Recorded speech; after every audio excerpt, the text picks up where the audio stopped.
And we are back. Whether we like it or not, the Knicks walk into Detroit on a 3-game losing streak, looking dead in the water, very little energy, and a lot on the line. So let's get right into the show.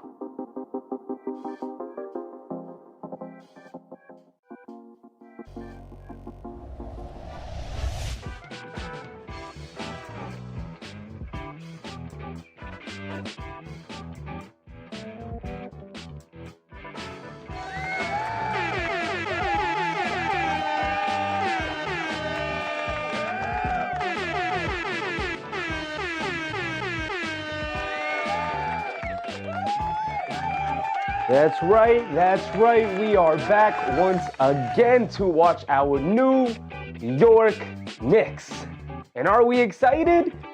As always, of course, we're excited, but maybe a little bit more nervous than excited here tonight. And that is because the New York Knicks are not playing well.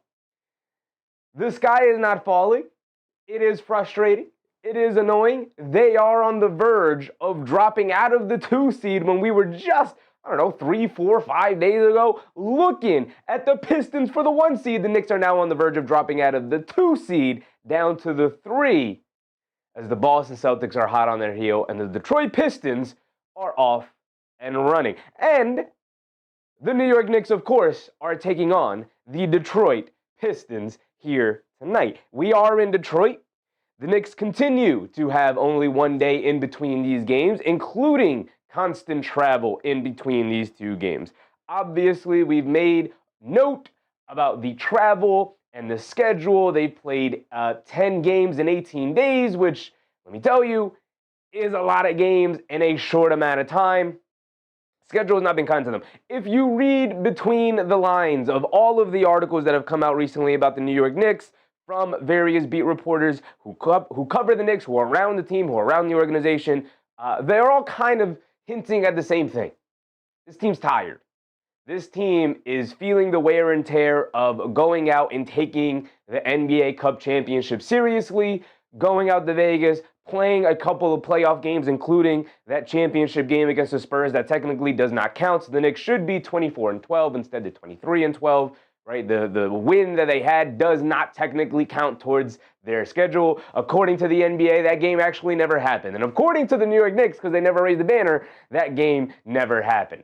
So they're facing the consequences of taking that seriously. And you know what? It is what it is. Ball up top. Roll it out. The schedule is what it is. You got to go out. You got to play the games. No one's going to feel bad for you. Lord knows we, as fans, don't feel bad for our New York Knicks. And look, I get it. I know where we're all going to come from. Let me take the shades off, because let's be real for a second. I know where we're all going to come from. These are multi-million-dollar basketball players who are getting paid an exorbitant amount of money to play a sport. I get it, right? They also fly private jets. They make an obscene amount of money. They're staying in some of the best hotels in these cities. And that's great. But there's nothing you can do to the human body that can just magically make all of that go away. Right? And that's going alongside of the fact that they're playing these very physical, very long, very strenuous on the body basketball games. It's just catching up to them. Unfortunately, it's happening at a rough time because it felt like the Knicks were right there grasping for that 1 seed, right? Hot on the heels. And then, various injuries and the schedule not being kind to them has really hurt them during this stretch here. It is what it is. I will caution anybody who feels like the sky is falling on them. They're sitting at 23-12. Like I said, Boston is red hot on their heels. Matter of fact, Boston is playing tonight against the Bulls. So if Boston ends up winning, which against the Bulls, they have a pretty high chance of winning that game. And the Knicks have a pretty decent chance of losing tonight against Pistons. If we go off of how the Knicks have played recently, the Knicks have a pretty good chance, probably more than 50% chance, of actually falling to the 3 seed here today. And it'll feel like the sky is falling. It'll feel like a disaster. But what I will give some level of optimism to is the fact that this team is closer to the team that we were just rooting for against the Spurs and just rooting for these last couple of weeks, picking up victories that it felt like they should not be picking up. They probably should not have won a couple of those games that they won, but they did because of this guy, and we'll get to them. But they also did because of the rest of the team, because of the Deuce McBrides, because of the Karl Anthony Towns, because of the OG Anunoby clutch defense at the end, because of the Mikal Bridges shot making in fourth quarters, because of Josh Hart and his chaoticness, because of Deuce McBride and his lockdown defense and his perimeter shooting, because of all these guys, because of Landry Shamet got red hot in that game against Miami early in the year. They picked up a couple of victories, like I said, that they probably shouldn't have gotten. And so we have to remember that this team, this New York Knicks team, this very team that looks terrible defensively right now, and they're never going to look awesome defensively, but that look terrible, like one of the worst defensive teams in the league right now over these past, specifically 3 games, maybe even before that, even though they were able to pull out a couple of those games. This team is also the team that took down the Spurs for the Cup championship, is also the team that beat the Magic in that game to advance to the Cup championship, is also the team that beat the Celtics earlier in the year. This is a very good team. This is a team that's probably the best team in the conference when everything is equal and everybody is rested and healthy. I would still take the New York Knicks over anybody. Fact of the matter is, that's not what the regular season is about. The regular season is about attrition. The regular season is about maintaining. The regular season is about developing and experimenting and getting through the marathon, right? And I caution people about treating the regular season as if it's a sprint. We all have heard the saying, it's a marathon, not a sprint. I caution people about overreacting to a 3-game slide. And even if it's possibly a 4-game slide here tonight, which is a decent chance because obviously Detroit is awesome, I caution people about overreacting to it. React to it normally. React to it like, this sucks, I'm annoyed, it's going to affect our emotional well-being. That's fine. That's what sports are about. But this team is a lot closer to 23 wins versus they are to 12 losses, in my opinion, is basically what I'm saying. With that being said, let's break some of this down a little bit here, and we're going to start where we always start with Jalen Brunson. But before we get to JB, shout out to everybody in the chat here today. K Hazy, what's up, K Hazy? Bruce Fowler, what's up, Bruce? Mayweather, Gabriel Gobi, what's up, Gabriel? Gabriel, what's up, Gabriel? So which game are you going to attend? For some reason, I thought it was this one. Good to see you. A bit nervous for the game, as you should be. This is an important game. It's not a must-win game. I've already gotten some messages from people who are like, "This is a must-win game." It's not a must-win game. You want to win this game. It is an important game. It's not a must-win game. There are no must-win games in January. And as like I was saying earlier, I will also include championships are won in June. They're not won in January. Don't mistake the marathon for a sprint. Danton, what's up, Danton? Vic, what's up, Vic? Vic P, what's up, Vic P? If I see Yabu tonight, I'm going to break something. I tend to agree. Please get me some Mo Diawara minutes tonight. Juzz's dad, what's up, Juzz's dad? Appreciate you, brother. Appreciate you. It's just something I've been thinking about all day. The sky is not falling. I know it feels like it. I know every loss is like, oh no. They'll be all right. They'll be all right. David, what's up, David?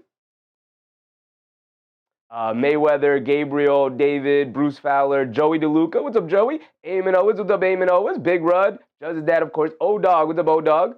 Appreciate y'all. Susan was in the chat earlier. Appreciate you guys. He said Precious would have been a better option than Yabu. At this point, you're not wrong. You're not wrong at all. It's just unfortunate Yabu has not worked out at all. At all. Hopefully they could find some sort of trade and bring in just a different option. Even if it's just getting him off the team and just taking the option away from Mike Brown so that they can just give those minutes to Mo Diawara or literally anybody else. Give them to Tosan and Woma for all I care. Just literally anybody but Yabu at this point. And it sucks to say because I really like them. Joseph, what's up, Joseph? Knicks have been so disappointing. Yeah, they have been. And I get it. Listen, here's how I feel about it. They just have to play better. That's it, right? They have to hit the play better button. I could sit here and give you all the excuses, the schedule, the travel, the fact that they played a game that technically doesn't exist against the Spurs and that is clearly weighing on them as they played one more game than everybody other than the Spurs, obviously, who were also involved in that game. But the schedule has not been kind to them. They've not had more than one day off. And then even when they've had the one day off, it's been traveling to the next game because they've had a couple games on the road, then they go back home, then they go back on the road, and then they're on the road for a while, and then they go back home for 2 games, but they're both in back-to-back, and then they're back on the road. Like, they just played 2 games back-to-back where both of them were at home. Cool, great. Theoretically, you should get some rest, right? Nope. You get back on the road, now you're going off to Michigan to play the Pistons. There is no rest for these Knicks, technically. I'm sure they haven't really had, like, a great time through here, and that's without even giving the excuse of the injuries. Josh Hart is important. Deuce McBride was important before he finally came back. Landry Shamet has proven to be a little bit more important than I think we were all giving him credit for earlier in the year before he proved us all wrong with that big game against Miami. But now we're still feeling the effects of it. We're feeling the effects of it so much that we have completely forgotten what he could even provide to this team, right? It's defense and shooting. And this team right now is missing some defensive shooting. They're also missing a lot of good player movement, which Landry Shamet is excellent at. It's all of the things. All of the things. David said load management, sitting guys doesn't build continuity. But having those guys not available for 6 months because you don't want to load manage those guys and they're out with hamstring and calf injuries also doesn't build continuity. Look at the Denver Nuggets. Look at the Denver Nuggets. Aaron Gordon, Christian Brown, and Nikola Jokic all suffered calf and hamstring injuries. Right? That is what could happen if you rely on your starters too much. And these guys are injury prone. You got Robinson injury prone, who just has not, let's be honest, he just hasn't been Mitchell Robinson this year. He's having an awesome offensive rebounding year, but the defense hasn't been up to the level that we know he's capable of doing. Right? It's been good on some nights, but for the most part, it's not Mitchell Robinson level defense. Right? And you need that because the only other guy you're relying on to bring you really solid game-changing defense is OG Anunoby. Right? And so you're putting the entirety of the defense on the back of your wing defender, let alone a rim protector like Robinson at least. You just don't have a ton of options right now. And again, Yabusele maybe was supposed to come in and fill that role. You had Shammy who was supposed to fill in that role. You had McBride who went out with an ankle injury, supposed to fill that role. You have Josh Hart who's supposed to help on the defensive end, who's out. There's a lot going against the Knicks. And we could sit here and we could squabble about it in terms of like, those are excuses. They just got to play better. And I agree. They got to hit the play better button. They're not shooting it well. They're not even defending to a baseline level. The bottom is completely falling out on the Knicks defense. But at the same time, you look at the human side of it, and it's like, if I asked you to go on a road trip where we flew to 4 different states, and then we were like, we're going to play a basketball game in each one of those states. By the end of it, we're going to be dogging it. We're going to be slower than we were when we started it.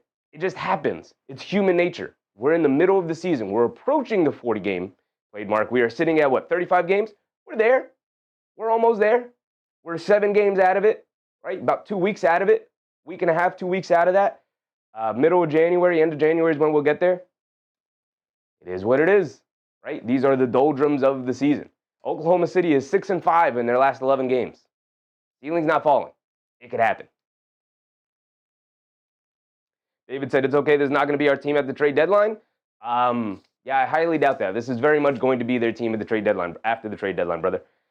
Greg Prime said it's a local team. The fact that this is on Peacock is pissing me off. It's a local team. Yeah, it's a little annoying. Bruce Fowler, what's up, Bruce? We haven't been healthy in a minute.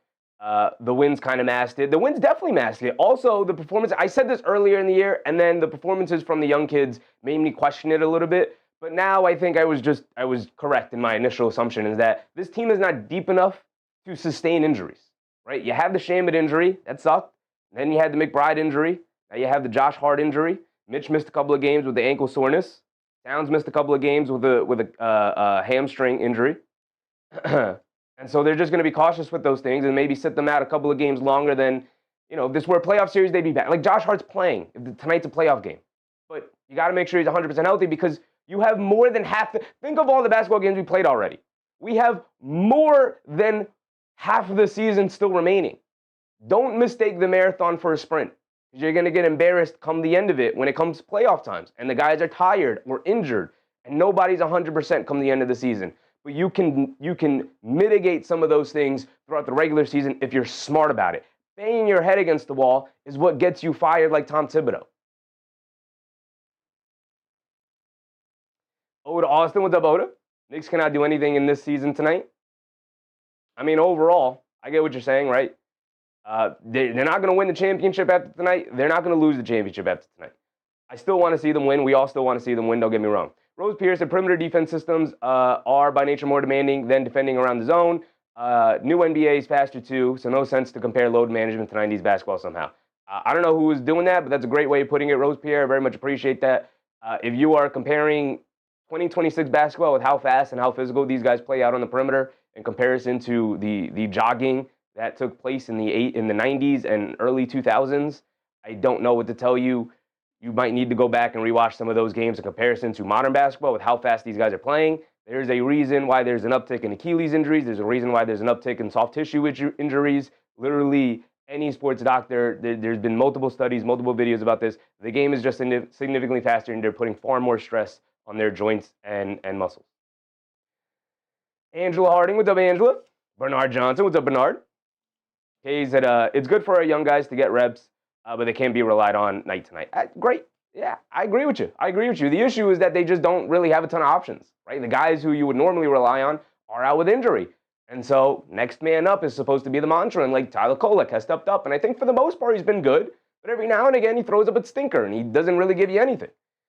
I think McCullough's a little too chaotic. I'm a little bit more lenient with a guy like Mo Diawara because I think he has the size and the skill in comparison to Kevin McCullough. But that's just me. But I also think at some point Mike Brown has to stop maybe experimenting as much as he is and just kind of lock down, like, I'm going with Mo Diawara today. He's a part of the rotation. Or go with Kevin McCullough if that's who he wants to go with. But I think he has to lock down who he's going to play and stop rocking with these, like, 11, 12-man lineups or rotations, these 11, 12-man rotations. It's not fruitful. Somebody in the chat was talking about continuity. It's not fruitful for your continuity. Multiple times, guys are getting on the court, and they're like, who are we out with? Oh, yeah, what's the communication like? Who likes to drop? Who likes to hedge? Right? What's the coverage? Who's communicating? Who's playing what position again? What plays are we running? Oh, but I'm normally in the small forward spot, but tonight I'm playing power forward because we're shifting down a size because maybe Robinson isn't playing or anything like that. And, like, these things just lead to miscommunication. Multiple people have gone through it. The amount of plays the Knicks are running as of late are significantly down, or sets that they run are significantly down, and they're just relying on freelance offense. And, like, that's only going to get you so far, especially when you're playing good teams with good defenses. And you're playing one of the best teams, one of the best defensive teams in the league tonight. So, J-Ham, what's up, J-Hammer? We cannot play better defense. We're not a defensive team. I mean, they can play better defense. It's just going to get you to a certain level, the baseline level. Their baseline level should be averaging around an average defense, 15th in the league. Right now, they're not doing that. They're one of the bottom third defensive teams in the league right now. They need to get back to a baseline level of defense. John Smith, what's up, John Smith? Let's go Pistons. All right, I see you, John.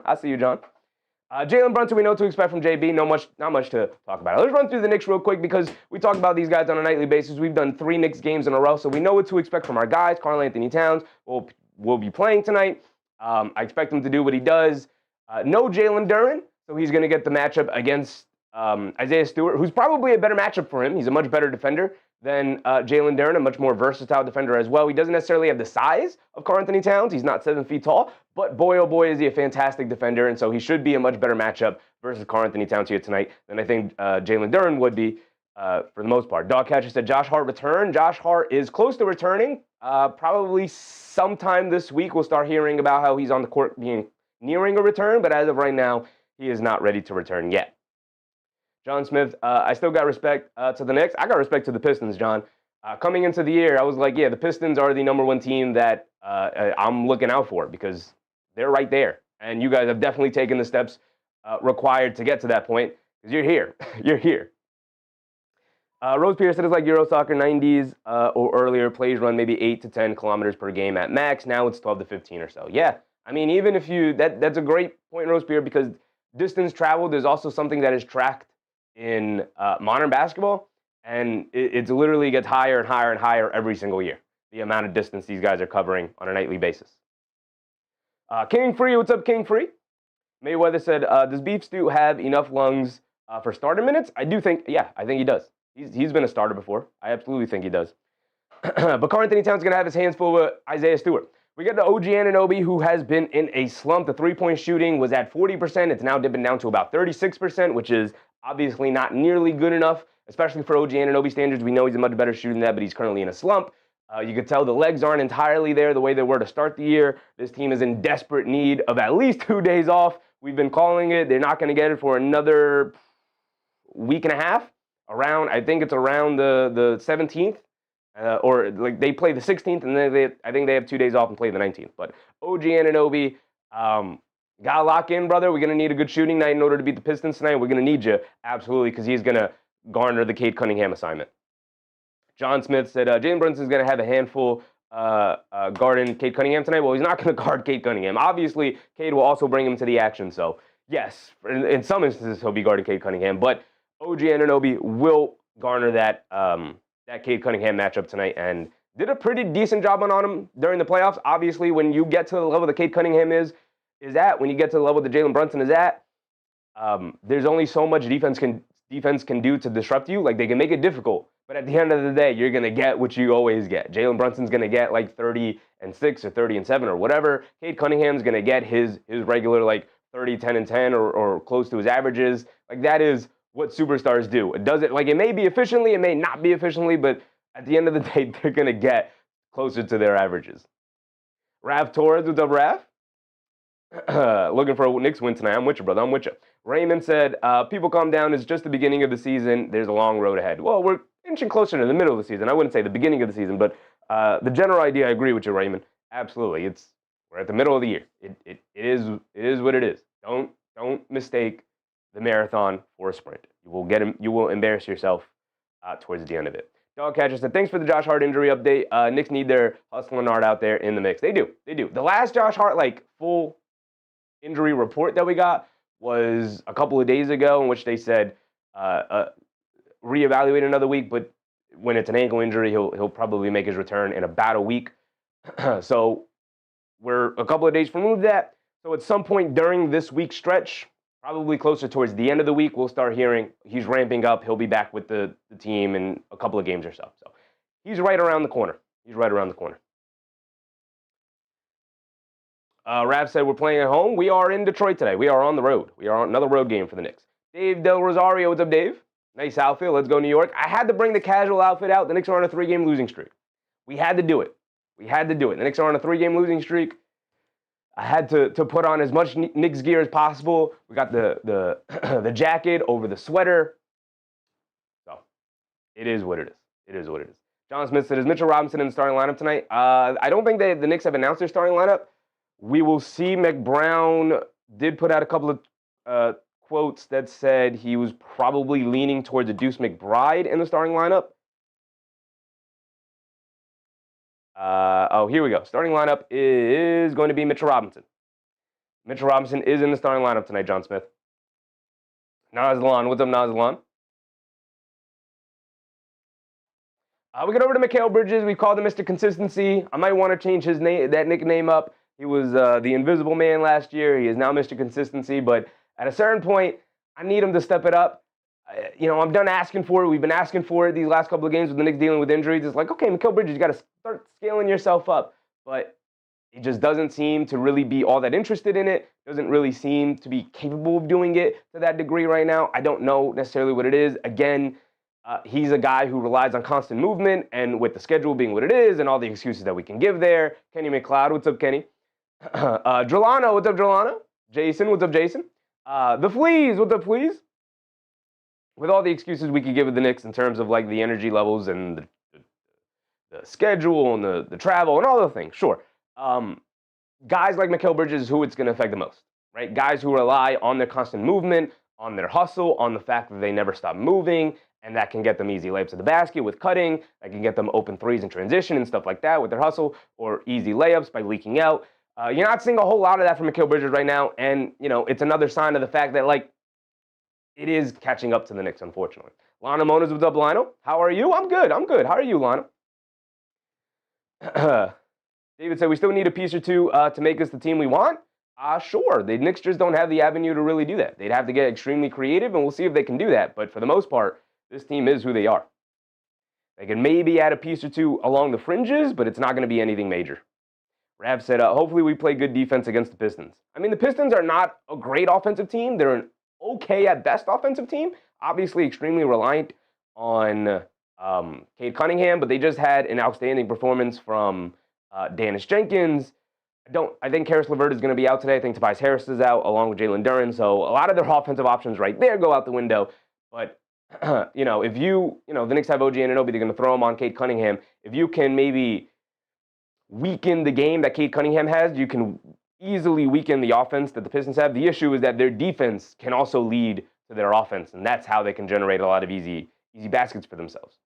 And the Knicks have not been good on either side of the ball. The defense has been terrible, but their offense has also not been very good. So if the Pistons can take advantage of the Knicks' poor offense, or guide them into poor offense, it'll help them get on running.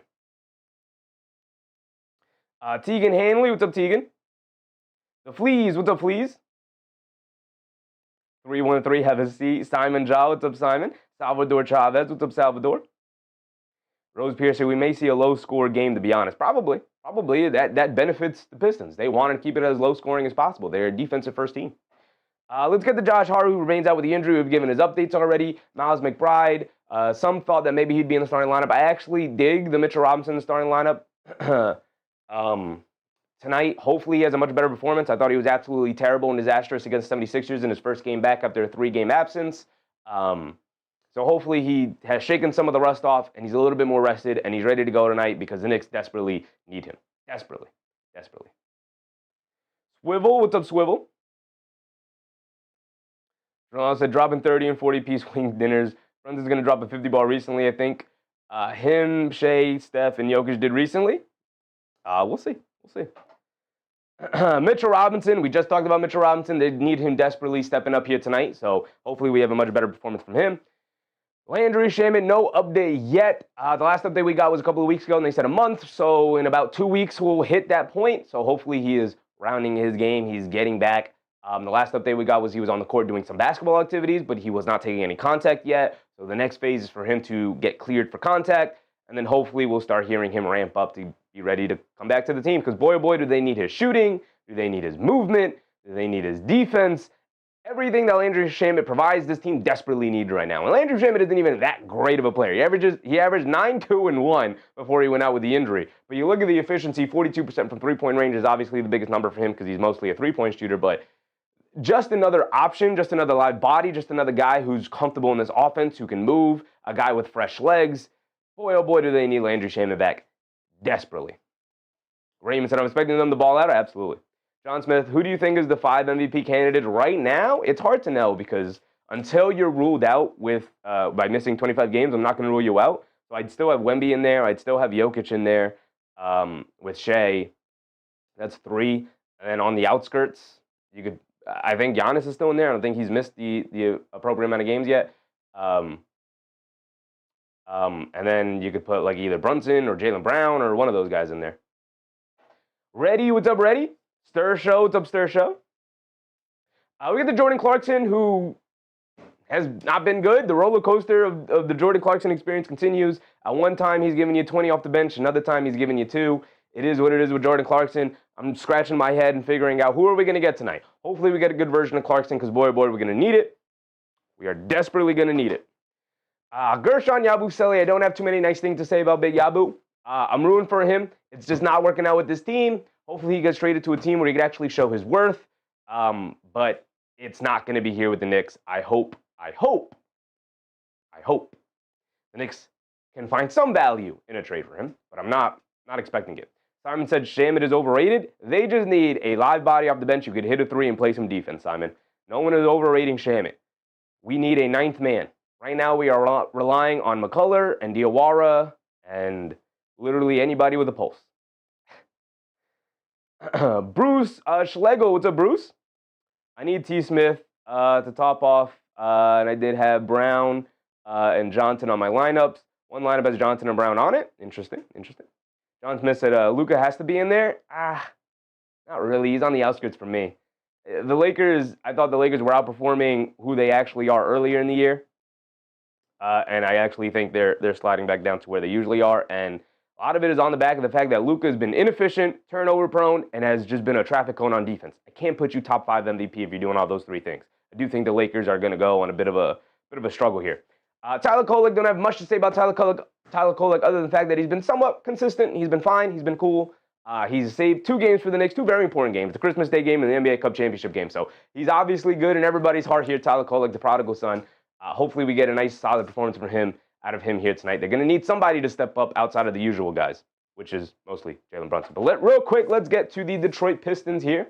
We got 5 minutes and 40 seconds before they get to tip off there. Cade Cunningham is a star. What can I say about Cade? Okay, we know how awesome he is in every other aspect of his game. But real quick, the things that hold him back, the turnovers for a game, obviously he's got to cut down on these. and the three-point shooting, particularly off the bounce. He has improved in both of these areas. Last year, I believe he was hovering around like 4.7 or something like that, something crazy in terms of turnovers per game. He's dipped it down, which it's still extremely high, hovering around 4, but he's dipped it down, which is progress for Cade, which is good progress for Cade.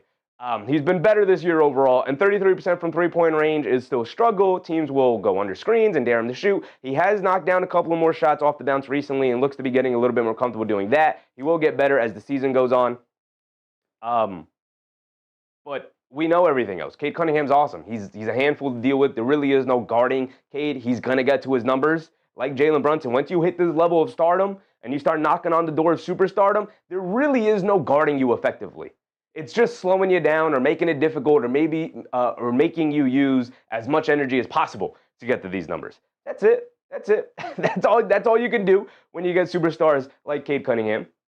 John Smith said exactly, but the Lakers are a high seed than the Nuggets, but you put Jokic up there. Because Jokic is a significantly better player than Luka, and I don't think the Lakers are above the Nuggets. I mean, the Nuggets are also losing because Jokic is out of the lineup.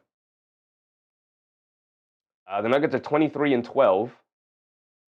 And I still think the Lakers are below them. They're 22-11, so they're actually tied with them in the standings. But they have they're one back in the loss column. So semantical about who's actually ahead.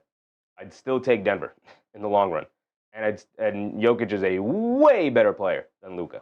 Way better, not even comparable in my opinion. They're completely different tiers, multiple tiers even.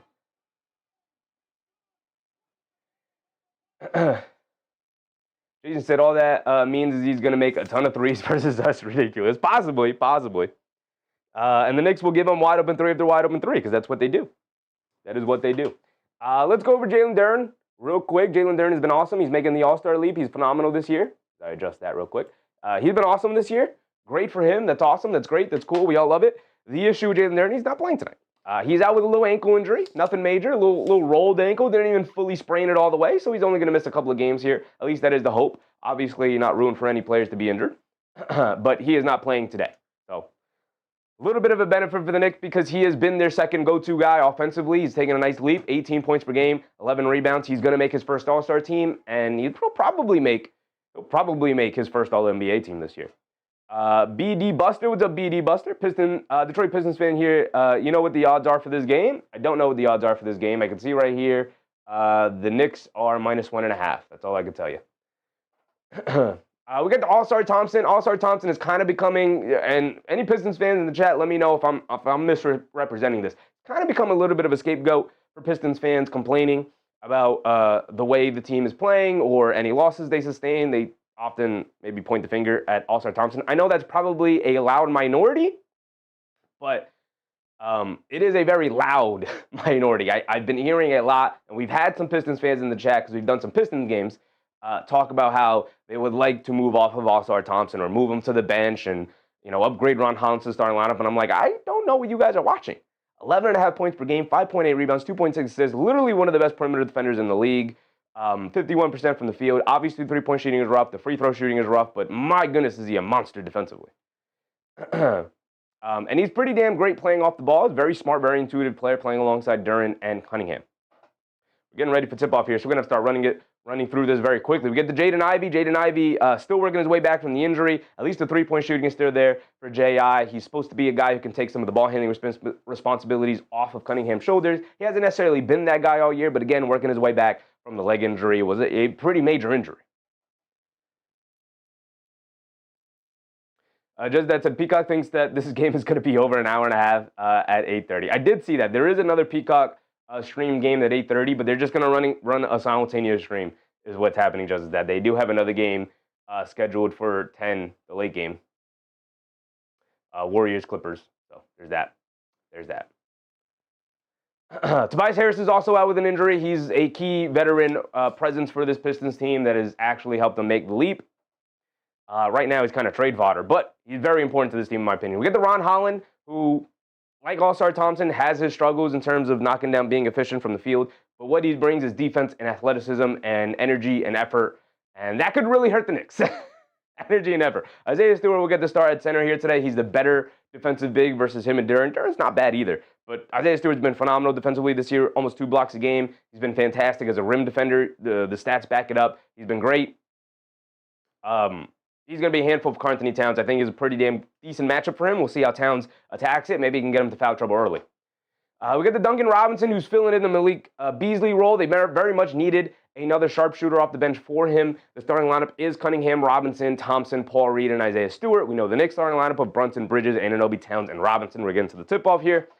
Let's get to Karis LeVert, who is also out with an injury, but he is kind of their Jordan Clarkson. You never know what you're going to get from him on a night-to-night basis, but one night he can give you 20, the next night he can give you 4. It is the true experience of it. Benjamin Smith said, is he Amen Thompson's brother? Yes, he is, brother. Yes, he is. He is Amen Thompson's brother. They are twins. And that's going to wrap it up. Now we make our way back to Jalen Brunson, and just on time for the tip-off here. Here we go.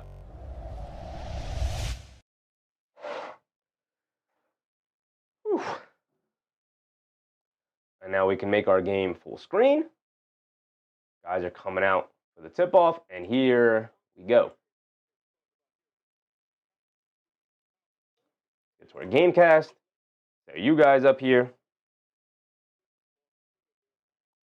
Here we go.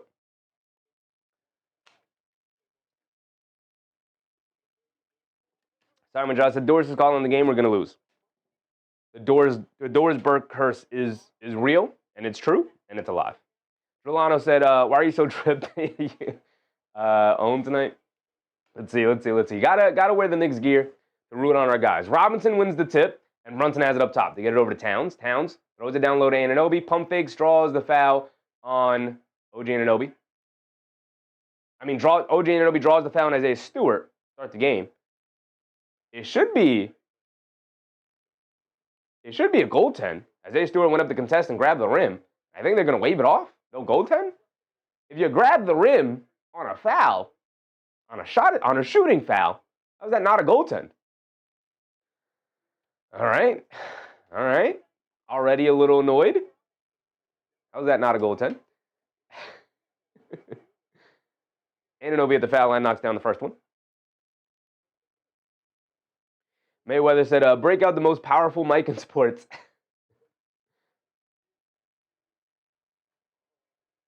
Benjamin said, you got bets tonight, brother? I do not. I do not personally partake in the betting. Anunoby goes 1 for 2 from the foul line. Don't love that. Got to knock down the free throws, guys. Here comes Cade Cunningham. Cunningham has it up top, being guarded by Anunoby. Coming to his right.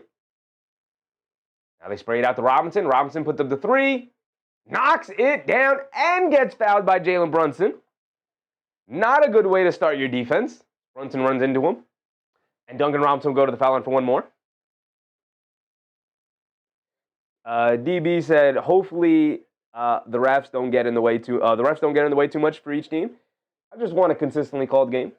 I just think that that grabbing of the rim on the shooting foul was an automatic goaltend, and they didn't give it to him. So I just find that annoying. But Brunson comes up holding his left knee. I don't love that. Thompson's applying some full court pressure. Somebody either come set a screen or take the ball out of Brunson's hands. Why do we ask Jalen Brunson to bring it down against pressure every single time? Robinson knocked down his and one free throw, by the way. They get over to Towns up top, being guarded by Paul Reed. They hit Bridges cutting down low. Foul line, follow away jumper, can't get it to go. Robinson has the offensive rebound, gets it knocked out of his hands by Paul Reed. Come on, Big Mitch, we got to be strong with the ball. Here comes Thompson, shot out of a cannon to get over to Cunningham. Cunningham tries to kick it over to Paul Reed. Ball got knocked loose. Bridges knocks the rebound away, or the loose ball away from Cunningham. He goes to the basket, misses a reverse layup. Come on, McHale. Oh, brother, Bridges, not a great start. They get it out. Isaiah Stewart, a right corner 3, got it to go. And that's what happens. You miss a layup on one end, and you give up an open 3 on the other end as you're trying to hustle back on defense. Don't love the start from Mikal Bridges. You got to pick up his play. Brunson down the lane, throws up the floater, off glass, can't get it to go. Good box out and rebounding from the Pistons. Here comes Cade Cunningham, shot out of cannon, bringing it down against Towns, leans in, layup off glass, got it to go, and a quick 9-1 start for the Detroit Pistons. And here comes JB bringing it down the other way. Brunson has it up top, spins, coming to his right at the Robinson screen.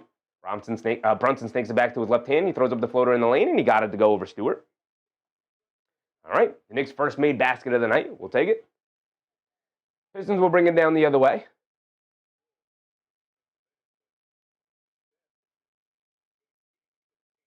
Twilson, what's up, Twilson? Cunningham up top coming to his right. They get it out to Stewart. Stewart, a right corner 3.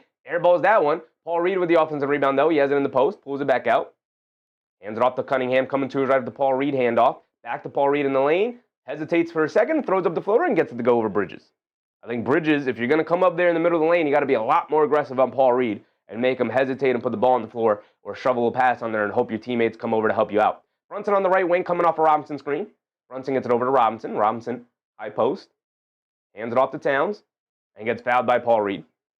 And I like having Towns out on the perimeter a little bit more often like that, doing some handoff actions, like acting as the guard, receiving the handoff, mostly because it forces, if he has a big guarding him, it forces the big to come out and have to guard out on the perimeter, which most bigs are not very comfortable doing.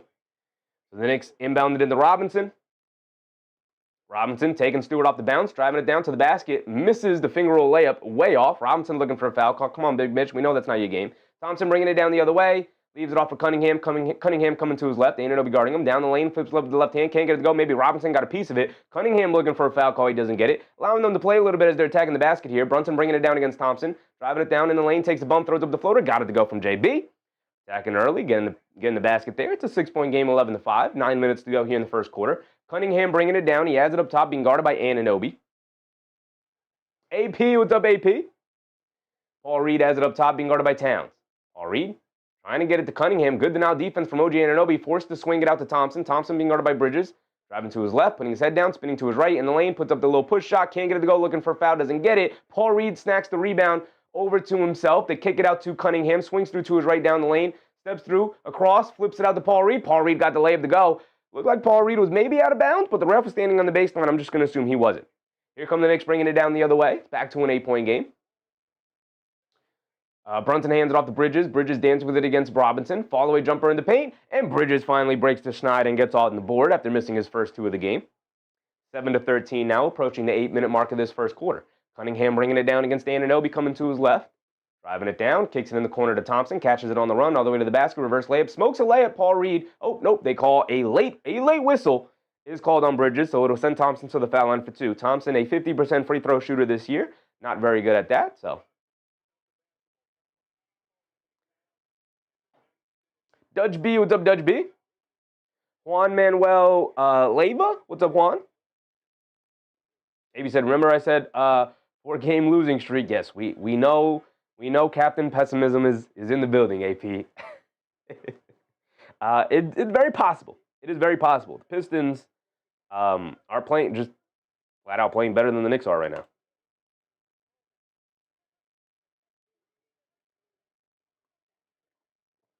Kanyon Pepper, what's up, Kanyon? Happy to see you, brother. Thompson knocks down both free throws. Back to an 8-point game, 7-15. 8 minutes to go. Brunson bringing it down. He has it on the right wing, being guarded by Thompson. Brunson dancing with the ball, driving to his right, stops, step back, baseline pull-up jumper. JB got it to go. All right. Brunson getting his offense early here. He is one of the leaders in the league in first quarter scoring, averages around 10 points in the first quarter. Duncan Robinson leaves it off for Paul Reed, hop steps down the lane, reverse layup. Can't get the reverse layup to go. Fancy move from Paul Reed. $1 million move with a 10-cent finish. Brunson bringing it down to his left, bros right past Thompson, kicks it out. Anunoby wide open right wing 3. OG line me up. Can't get it to go. Need these threes to start falling for the Knicks, who have just, as a team, been in a slump shooting-wise. Cunningham riding the wave across the lane, has it up top, now at the foul line against Bridges, trying to use his strength over him. Flips it up at the rim, got it to go. Cade Cunningham just too big, too strong for Mikal Bridges. Got to be better, Bridges. Got to be better.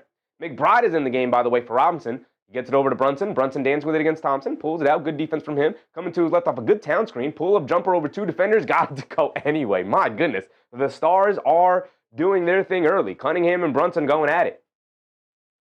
7 minutes to go here. Cunningham will bring it down.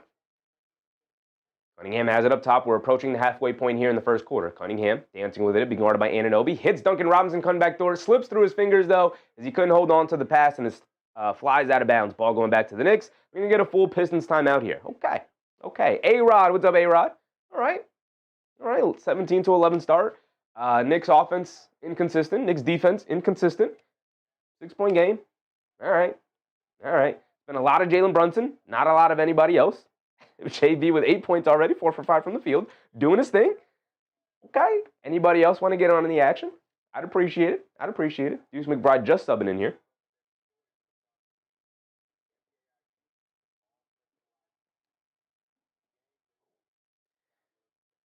Joseph said, can't hold on to a basketball. That's crazy. Jason said, Cat, we need you, my guy. I will say, Karl-Anthony Towns is usually not prioritized offensively in the first quarters. The priority is Brunson, but the priority is usually Brunson will dictate the offense in the first quarter, whether that means he's assisting or getting his own bucket. Most of the time, it's him getting his own bucket because that's what he does best. Tonight, it's him getting his own bucket because that's what he does best. He's got 8 points already and 4 for 5 shooting. Karl-Anthony Towns usually takes over in the second quarter, where he starts the second quarter along with some of the bench guys, and then they prioritize getting the ball to Karl-Anthony Towns. So usually doesn't come out firing. That is very much purposeful. V4 Stacks, what's up, V4? Show the game? I wish I could, brother. I wish I could. Stream would be pulled down immediately. Oda Austin said, we got to get to win to avoid the 4th game losing streak. Absolutely. Absolutely. Kringus, what's up, Kringus? Knicks, come on, we need this win. We can't let Detroit set the tone here. Absolutely. Absolutely. Bruce Fowler said, this is not the same offense we saw at the start of the year. It is not. This team is overall a step slower. A step slower, more tired. There's a lot less cutting and free movement that we saw earlier in the year. They have to get back to that. Again, approaching the middle of the season, legs are tired. Guys aren't as quick to cutting. Teams have now scouted the Knicks in the way they play offense, and so they need to adjust to the adjustment that other teams are making to them. It's all the chess game. It's all the chess game. Chi said, who now utilized Peacock? This is getting out of control for real. I tend to agree with you, Chi. We've had multiple discussions this year about how crazy the streaming wars have gotten. I utilize 5 different streaming services in order to watch NBA basketball. 5 of them, right? We use YouTube TV, we use ESPN, we use Peacock, we use Prime Video, and I use NBA League Pass. 5 different ones. 5 different ones. Sergio said, need Mitchell in for those offensive rebounds. They do. They do. Started the game. Jason said, agreed. Was about to say the same thing. Need to get back to moving the ball and getting more people involved. Absolutely. Absolutely. And I will say part of the, one of the guys who brings energy and gets guys moving is Josh Hart, just like his energy is infectious. Another guy who's also really good at getting the team moving is, funnily enough, Landry Shamet, because he's awesome as an off-ball mover. But I think right now it's just about getting fresh legs. It's also, by the way, something that I think has not been talked about enough from Knicks fans and people who talk about the team, other content creators, is the fact that when you play other guys like Kolek and McCullough and Diawara and Hugporty and Jemison and all these other guys off the bench, they're just not as in tune to the offense as the starters are. As McBride coming to his left off the screen, gets all the way to the rim with the lefty layup. I like to see that from Deuce. Here we go. We're back into the game. Cunningham bringing it down the other way. Up top being guarded by Anunoby. Cade Cunningham's sizing up the defense right now. Rejected the screen. He's going to go one-on-one with OG in the lane. Goes up with the lefty layup. Can't get it to go, but draws the foul, and OG Anunoby's going to send him to the foul line for 2 free throws. Yaks at 0 assists. They only have a couple of buckets, and most of them have been off of Jalen Brunson just being Jalen Brunson. They do have to get the moving the ball around. Jason Vinluan, what's up, Jason? 313, Detroit Pistons. They're hooping, brother. They're hooping. Cunningham at the line for 2. Sergio said, still plenty of time for the Knicks to blow out the Pistons. I just want the win, brother. I just want the win. Kringus said, where is Jordan Clarkson was supposed to help the bench out? Been crickets? I mean, he's being exactly who Jordan Clarkson has always been. Cunningham splits the free throws, made the first one, misses the second one. He's been exactly who he's always been. He's inconsistent. He's off and on. McBride crosses over to his right, spins, gets it over to Towns. Towns up top, being guarded by Stewart. Hands it off to OG Anunoby. Pump fakes, driving to his right, steps back, pump fakes again, sprays it out to Brunson. Brunson hesitates from 3, side steps, on the baseline, steps through, all the way to the basket, lefty layup. Gets the layup to go. Almost popped out, but he got the layup to go as he split the defense between Thompson and Cunningham. How you let Brunson do that? My goodness, it's back to a 3-point game. Cunningham has it up top to get it over to Paul Reed. Paul Reed hands it off to Cunningham. Cunningham driving to his right on OG Anunoby. Has it under the basket, bullying his way to the rim, and knocks down a reverse layup. mean, Jalen Brunson and Jalen Brunson are just going back and forth here. They're just doing their thing against each other. Brunson, they're not guarding each other, but you know what I mean. Against each other's teams. Brunson on the right wing being guarded by Thompson. Brunson dancing with it. Thompson, an excellent defender. He spins off of him, coming to his right. Dancing with it against Stewart now. Crossover, step back, fall away jumper, draws the foul. He's going to go to the foul line for 2. Unless they say foul on the floor. But again, these two guys are going back and forth. Oh, no, they didn't call a foul. It was like, that's a little soft foul. They didn't call a foul. They called a defensive 3 seconds on Paul Reed. So a free point for the Knicks here. Drew Cam said, break the streak. I'm with you, brother. I'm with you. William Yan, what's up, William? Show said Brunson 10 points in 6 minutes. Towns will take the technical free throw, and he rattles it in. I love that Karl-Anthony Towns took that free throw. Kevin McCullough coming in. Robinson coming back in. Jordan Clarkson coming in. Anunoby, Bridges, and I believe Towns, and Towns to the bench. Paul Reed to the bench. Susan, what's up, Susan? Brunson gets it into Robinson. Robinson being guarded by Stewart. Kevin McCullough's in the game. All right, so he's going with Kevin McCullough over Diawara. What you got for me today, McCullough? Brunson dancing with it against Thompson. Coming to his right. Pull-up 3 for Brunson over Thompson. Excellently contested. Thompson saying he got a piece of it, so a block from Thompson. Here comes Robinson bringing it down the other way. Hesitates from 3, gets it over to Cunningham. Attacking McCullough off the bounce. Inside to Stewart. Stewart with the layup. Can't get it to go, but a foul on McCullough sends Stewart to the foul line for 2 free throws here with 5 minutes to go. Detroit doing a great job of getting themselves to the foul line. They've missed some free throws early. Show said, make Mitchell Robinson take the technical free throw. We don't need the stinking free point. That's a crazy point. That's a crazy comment. I kind of love it. I kind of love that comment, Show. Appreciate it, brother. Riot, what's up, Riot? Detroit for the win? We'll see. We'll see. Should be a good game. Should be a good game. The Knicks are slipping, so I'm kind of just hoping the Knicks can hang tight and pull this one out at the end. Stewart misses the first free throw. Another missed free throw for the Pistons here. Jason said, gotta not get down by double digits in this stretch here. Yeah, I mean at any point, at any stretch, don't go down double digits. Pistons are an extremely tough team to come back against with their level of defense that they can put out there. Stewart missed the first one, and he misses 2. Long rebound out to McBride. He's bringing it down the other way. Ends up being a good foul from McCullough. McBride has it up top. This is a tough matchup though. They're gonna ask Kevin McCullough to guard Cunningham. All right. McBride blows past the defense down the lane, gets swatted out of there by Isaiah Stewart. One of the best, has turned into one of the best rim protectors in the league this year. He's been phenomenal. His first block of the game, he averages at least 2. Blind Tay, what's up, Tay?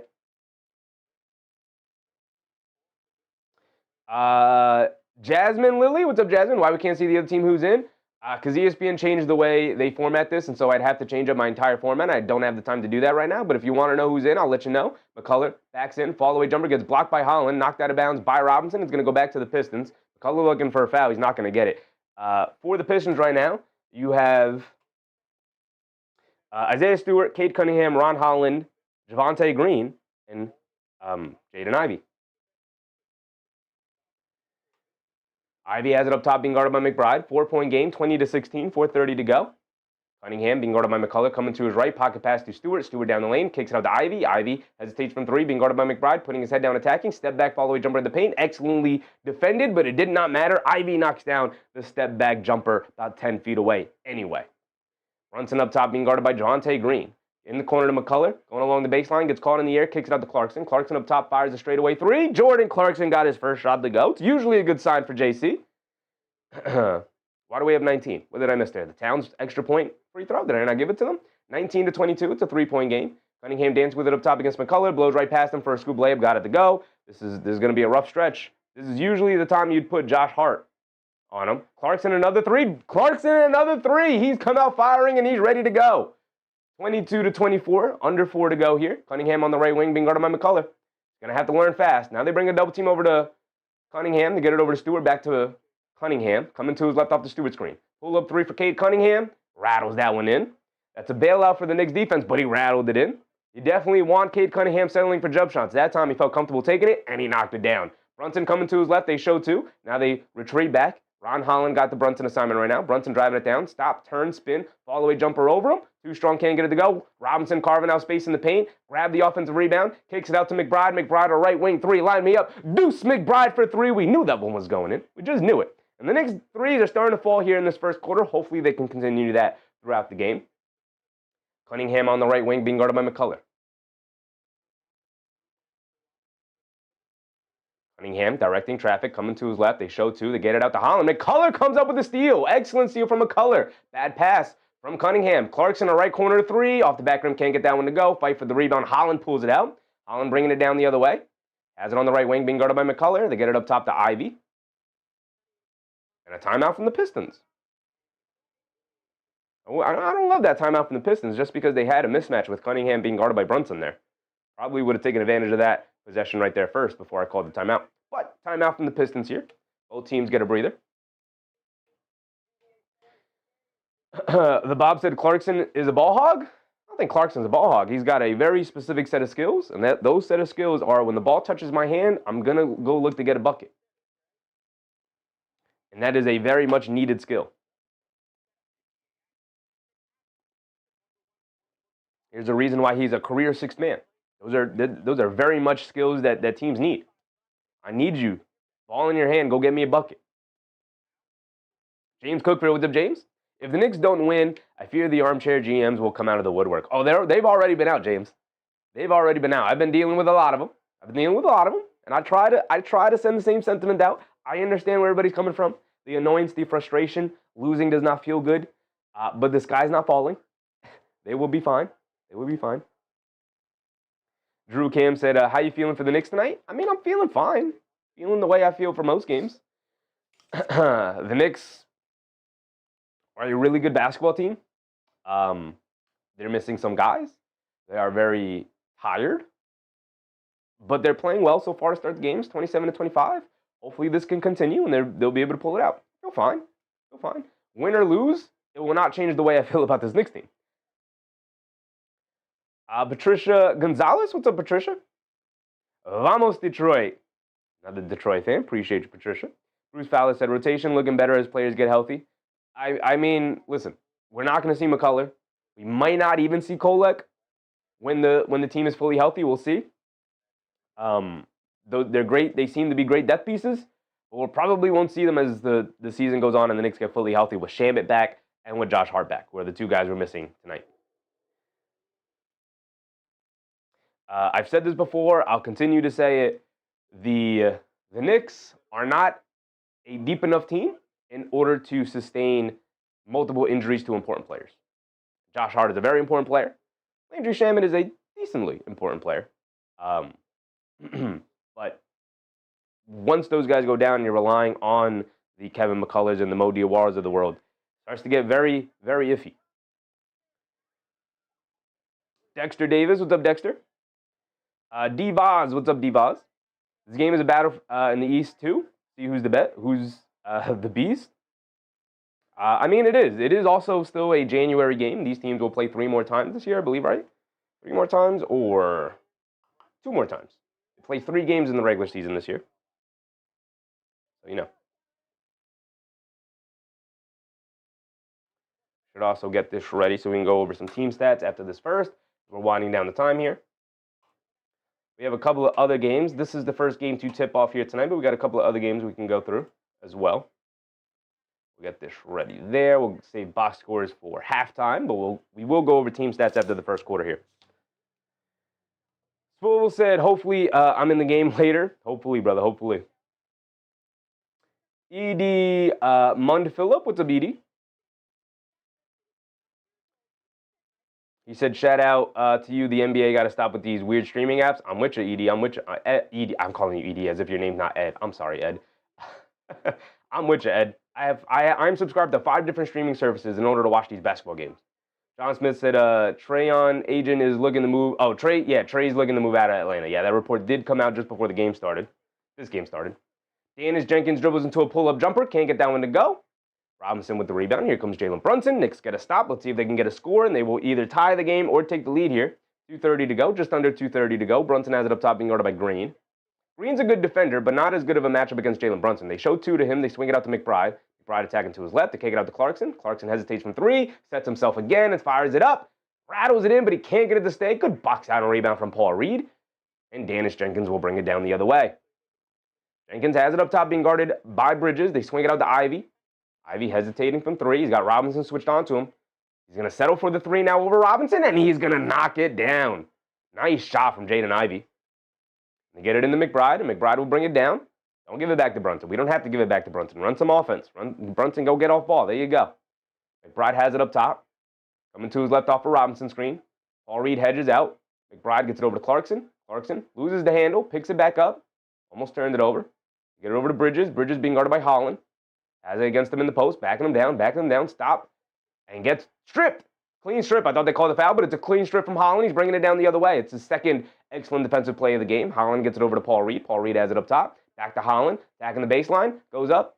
And he was out of bounds when he caught the ball. So ball back to the Knicks. He giveth and he taketh. They giveth and they taketh. D-Boss said Trey would be good for Brooklyn. Him and MPJ, good duo. Yeah, they could be a solid 30-win team every year with that duo. Shout out to Brooklyn. Brunson bringing it down. Minute to go here. Brunson up top. Dancing with it. Knicks trail by 5, 25-30. Brunson up top being guarded by Danis Jenkins now. Backing him down. Step back. Ooh, steps through. Floater. Oh, my goodness. JB, don't do it to him like that. My goodness, what a move. Here comes Danis Jenkins bringing it down. Jenkins has it up top. We're under a minute to go now. Being guarded by Bridges. Danis Jenkins coming off an excellent basketball game. Hands it off to Ivy. Ivy being chased by Clarkson. Ivy gets it over to Jenkins. Tries to hit the pocket pass. A bad pass from Jenkins. Gets picked off by Bridges. Bridges bringing it down. Steps through down the lane. Scoop layup. Got it to go. Whether that was purposeful or not, Mitchell Robinson said it in high school top screen, whether he did it on purpose or not. Danis Jenkins has it up top now, being guarded by Bridges. Coming off a turnover. Let's see what kind of decision the Pistons make here. Jenkins gets it over to Ivy. Ivy being guarded by McBride. Coming to his right off the read screen. In and out dribble. Pulls it back. Crosses over. Step back. Long pull up two for him. Not a great shot off the back rim. Can't get it to go. Robinson battling for the rebound. Ball still loose. Brunson picks it up. Pass fake. Bringing it down. Knocked out of his hands by Green. Green saves it from going out of bounds. Gets it over to Holland. Time winding down. Dribbling it down. Stop. Ball knocked out of his hands. Ivy shoves it up there. Almost got it to go down. Bounced in and out. But he can't get it to stay. And that will be the end of a pretty chaotic end to the first quarter there. 30-29. It's a one-point game. Both of these teams going back and forth. These teams are incapable of blowing each other out. They are perpetually cursed to play close games. Forever. AP remind people, hit the like button. If you're enjoying the show so far, hit that thumbs up button. And like the stream. It is by far the best way you can show support to the channel, show support to the community, show support to the Knicks or the Pistons, whatever team you're rooting for here tonight. I very much appreciate y'all for coming out and hanging out with us tonight. Joseph said, finally, the Knicks are playing defense. Where has the defense been? It's been on the plane. It's been on the plane, on the buses, on the car rides to the arenas. They've been leaving it at home. Tonight, I wouldn't say the defense has been good. The defense has been solid. All we ask is for a solid baseline level of defense. Just be solid. They've been solid so far. Nothing too outstanding, but it's been good. Mr. Lee said, there's so many games not on MSG. Maybe I should just cancel my sub. I got Sheffy who needs the aggravation. I completely understand, Mr. Lee. I completely understand. I'm with you, brother. I'm with you. MBM said to Sheffy the Great, appreciate you, MBM. Appreciate you. Arthur, what's up, Arthur? Mark L, what's up, Mark L? Tommy's, what's up, Tommy's?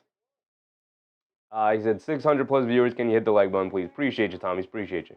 K. Hazy said Josh has helped our defense a lot. McBride too. Yes. McBride super important. Josh Hart super important. Landry Shamet decently important, but still important nonetheless. Right? The Knicks aren't good enough defensively to suffer injuries to good defensive players. Ken Underwood, what's up, Ken? Daniel Dash, what's up, Daniel Dash? Prince Jamiha, what's up, Prince? Daniel Dash said Portland has a 4-game homestand starting Jazz, Rockets, and finishing Knicks. Yeah, the Knicks don't have a very, very kind schedule to them coming up here. They got some tough games coming up. Ken Underwood said, we're playing the Pistons already. Real scary team. They are a scary team. They're very good. Very good. Paul Dog NYC, what's up, Paul? Drew Cam, appreciate you, Drew. Appreciate you. All right, real quick, we have the setup, so let's go through it real quick before we get to the start of the second quarter. Should be coming up any second here. Team stats here in the first quarter. The Knicks are 3 for 7 from 3. The Pistons are 4 for 5. So maybe the Pistons will slow down from three-point range, or maybe they'll have an excellent shooting night because everybody has an excellent shooting night against the Knicks. They're 4 for 5 to start the game from three-point range. The foul shooting, 4 for 7 from the foul line, though, from the Pistons. They missed 3. They've made 4. The Knicks are 2 for 3 from the foul line. O-Dog, what's up, O-Dog? Rebounds. Pistons winning the rebounding battle, 8-12. 3 assists to 4 assists. They have 3 blocks. We have 3 steals. They have 5 total turnovers. We only have 1. Good. Got to win the possession battle here tonight. The possession battle is 25-18. They are winning the possession battle so far. All right, here we go. Start of the second quarter. Let's get to it. Dom Anthony. What's up, Dom Anthony? Cat has to go ASAP. Cat's been fine. What are we complaining about Cat tonight for? Cat's been fine. Here we go. Danish Jenkins has it up top. They get it over to Paul Reed. Paul Reed hands it off to Ivy. Ivy coming to his right in the lane. Got 3 defenders surrounding him. Almost loses it. Picks it up. Kicks out to Jenkins. A right wing 3. Got it to go for Danish Jenkins. Good defense from the Knicks. But you gotta get out. You either gotta dig that loose ball out, or you gotta get out to the shooters. OG Anunoby's gonna bring it down. And they call a foul on the Pistons. Trying to apply some full court pressure in the backcourt. Call a foul on Jenkins.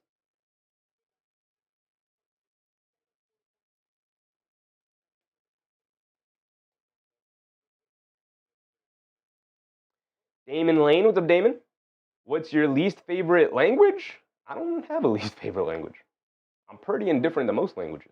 It's just a language, brother. Towns has it up top, swings through to his right on Paul Reed. No, they call an offensive foul on Towns. I don't like that call at all. I think that's a terrible call.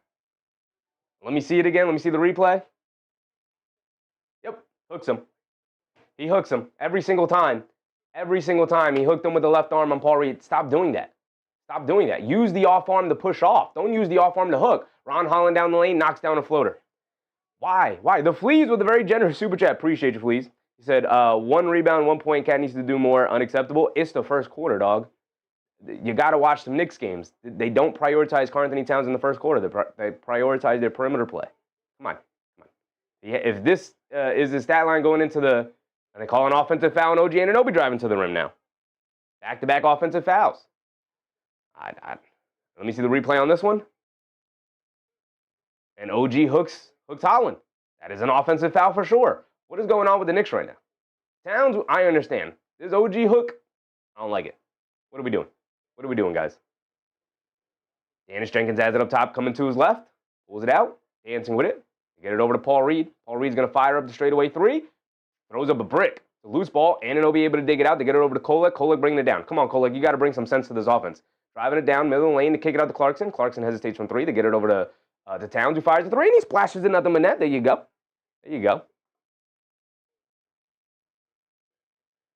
Danish Jenkins on the left wing. Dance with it against McCullough. Pulls it out. They swing it up top to Holland. Holland being guarded by Kolek. Back to Jenkins. Jenkins coming to his right. Danish Jenkins driving to his left on Kolek. Leans in to the basket. Almost falls down. Saves it over to Paul Reed for a 2-handed slam. Nice pass from Danish Jenkins. That's the second time he's dribbled it into the lane. Found himself into some trouble, but still found his teammate at the end of it. Nice patience from Danish Jenkins there. Clarkson has it up top. Coming to his left off a Town screen. Snaking it back to his right hand down the lane. Leans in. Puts up the floater. Got it to go. Excellent move from Jordan Clarkson. We need a bucket off the bench, and Jordan Clarkson is providing them. 9:40 to go here. Danish Jenkins has it up top, being guarded by Anunoby. Coming to his left off a Paul Reed screen. Snaking it back to his right hand. Down the lane. Scoop play with the right hand. Got it to go from Danish Jenkins. Woo! A tough move from Jenkins. Beautiful move. OG Anunoby bringing it down. Ron Holland hustles back to stay in front of him. They get over to Towns as the trailer. Towns being guarded by Reed. Towns faces up, coming to his left, putting his head down, attacking. Knocked out of his hands by Javonte Green. And now it's a 2-on-1 fast break. Green leaves it off for Ivy. Ivy goes up, gets fouled by Kolek. He's going to go to the foul line for 2. Joseph said Clarkson been cooking so far? He has.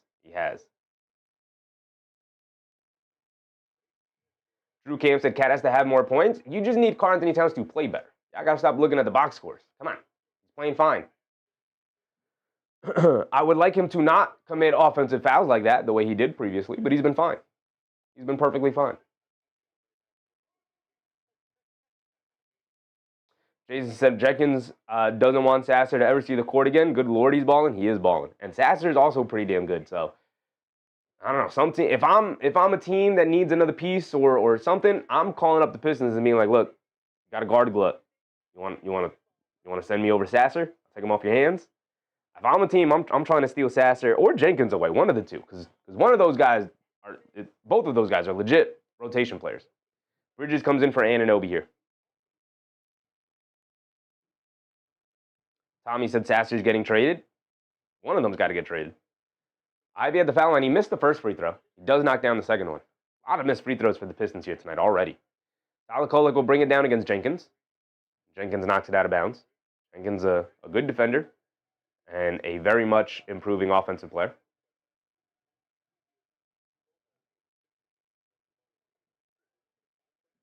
Kolek has it up top. Coming to his left, driving it down past Jenkins to the basket. Gets chased down, blocked by Jenkins. Excellent defense from him. Kolek thought he had him. Jenkins with the chase down block. My goodness.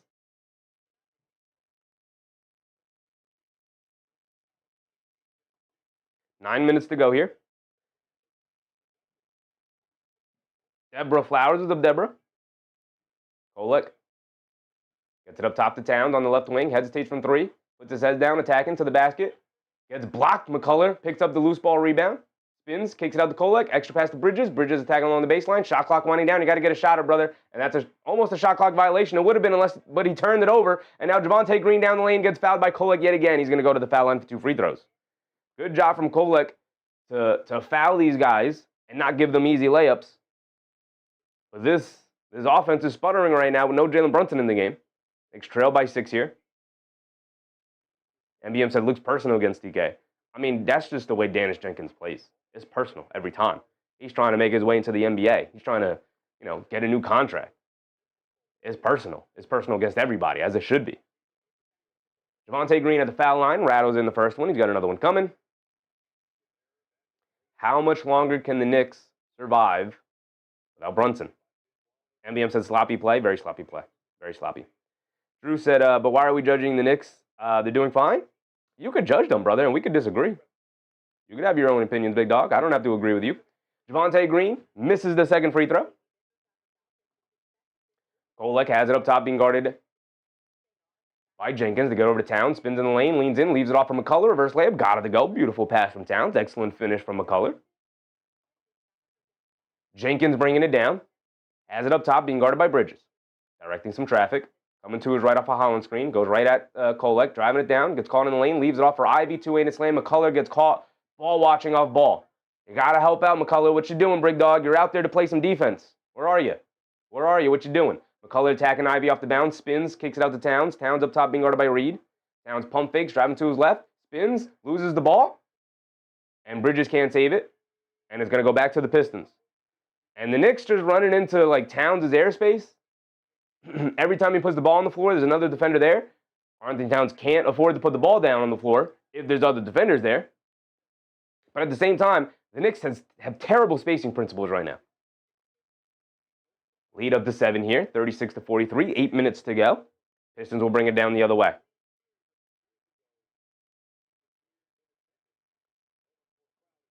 Jenkins has it up top.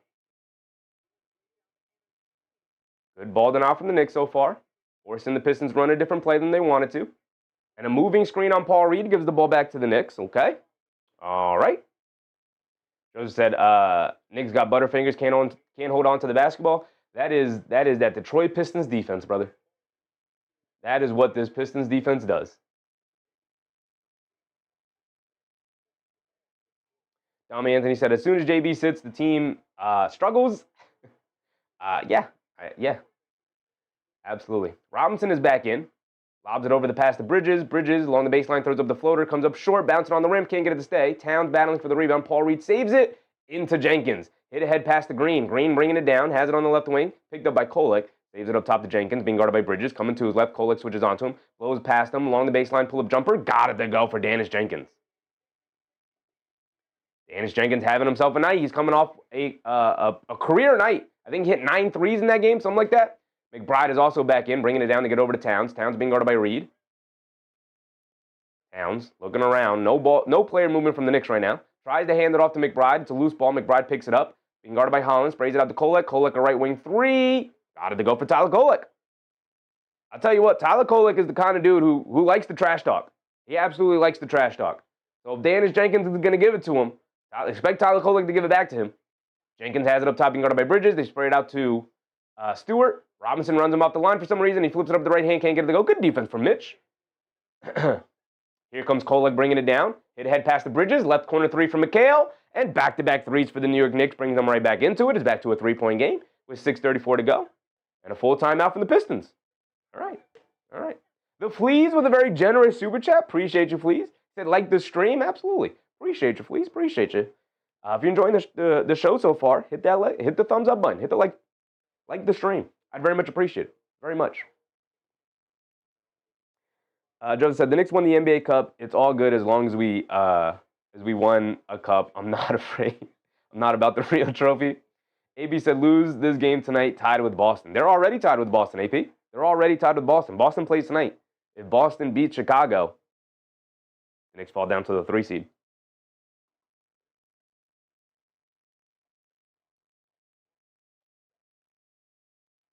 Bruce Fowler said, I thought the new roster fixed all that. What do you mean, the offense? Fixed the offense? Fixed all what, Bruce? The Fleet said, Cade is a good passer too. We cut him too much slack. We cut him too much slack? Or we or we criticize him too much?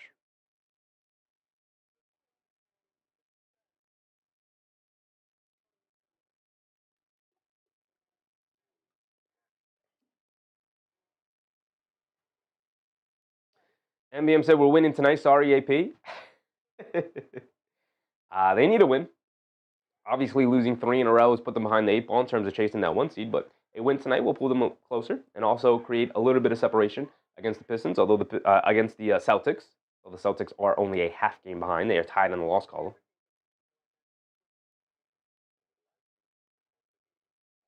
Tommy said, if you like what Chef is cooking, then hit the like button. Appreciate you, Tommy. Appreciate you.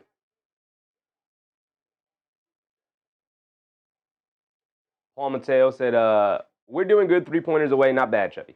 3 points away is not bad. 3 points away, but not bad. Again, the Knicks offense had a second there where they were really struggling and turning the ball over, and it looked like the Pistons were turning up the defense, and they were building some momentum and some confidence, and a couple of threes knocks right back to a 3-point game. So, it's not good enough to be within 3. You got to take a lead. You got to, create some space. All of the things. Rose Pierce said, as the mayor of Ghostbusters 2 said, it's every New Yorker's God-given right to talk smack or so. Yeah. I mean, look, Tyler Kolek, like I said, is a dude who thrives off of trash talk. Absolutely loves to talk. If you've seen any interview with him, if you've seen anybody describe his game, he is a dude who does not shy away from talking.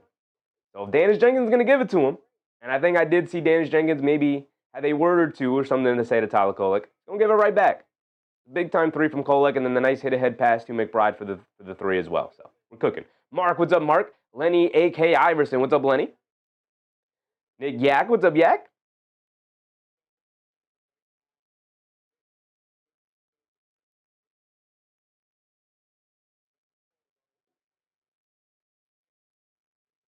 MBM said TK has got dog all in him. He does. I really like Tyler Kolek. I like his personality. I like the way he attacks the game. I like the energy he plays with. Definitely. Cunningham has it up top. He's back in. Brunson also back in. Anunoby also back in to guard Cunningham. Cunningham coming to his left off the screen. Dancing with it. Pull up 3 over OG Anunoby. Well contested. Off the back rim. Can't get it to go. Battle for the rebound. Brunson knocks it over to McBride. And Brunson comes up limping yet again. Don't love that. Get over to Bridges. Bridges along the right wing. Crossing over to his left. Pulls it back out. Bridges looking to dance. Coming to his right. Gets it back to Brunson. Brunson being guarded by Paul Reed. Coming to his left. Pulls it back. Brunson being guarded by Stewart. Brunson step back straight away 3 over Stewart. Well short on that one. Careens off the side of the rim, and it goes out of bounds. Ball going back to Brunson holding on to his left leg, left knee area. Don't love it. Don't love it. Mark said, any update on Josh? Not yet, Mark. Not yet. Same update as we had a couple of days ago, about a week. I'd probably expect to hear more of an update at some point during the week here. Paul Mateo said, JB, OG, Bridges, and Cat. Right now, the Knicks lineup is OG Anunoby, Mitchell Robinson, Mikal Bridges, Jalen Brunson, and Deuce McBride. The Pistons have Duncan Robinson, Isaiah Stewart, Cade Cunningham, All-Star Thompson, who's just subbed in, and Javonte Green. All-Star Thompson attacking, lefty layup, got it to go right, went right past Mikal Bridges there. Just one-on-one, went right past him, just used his speed and his athleticism to run past him and then explode over him. McBride gets it over to Bridges, back to McBride, back to Bridges. Bridges has it up top, 5:30 to go. Being guarded by Cunningham, swings through to his right, driving it down along the baseline, follow-away jumper. Too strong, can't get it to go. Good rebound from All-Star Thompson, hands it off to Cunningham. Leaves it off for Green. Green down the lane, gets fouled by Deuce McBride. He's going to go to the foul line for two, or are they going to say foul on the floor? Shows us a good game so far. It's pretty solid. Pretty solid.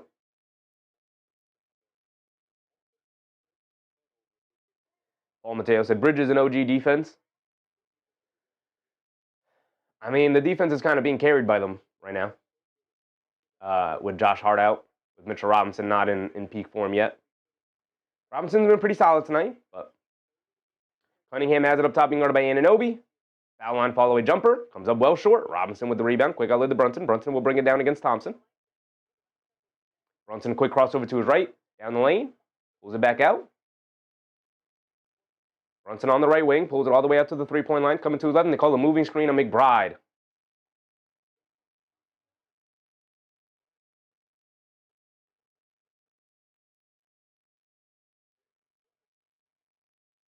Lana Mona said, we need our first win in 2026. The Knicks are winless in the new year. Absolutely. Absolutely. It is a 5-point game. Thompson on the left wing coming to his right. They get it up top to Cunningham. Cunningham coming to his right. Lobs it over to Green. Green down low for a two-handed slam. Great pass from Cunningham. Bad job by the Knicks trying to jump the passing lane there. McBride, quick hit ahead to Anunoby. Pump fakes, driving the baseline, goes up, gets fouled by Cade Cunningham. He's going to go to the foul line for two. I would, right now, probably try and get Kolek in for McBride. Just because I think the Knicks' offense needs a little lubrication with the way Jalen Brunson is grabbing at that leg, grabbing at that knee area. I don't love that. Don't love that.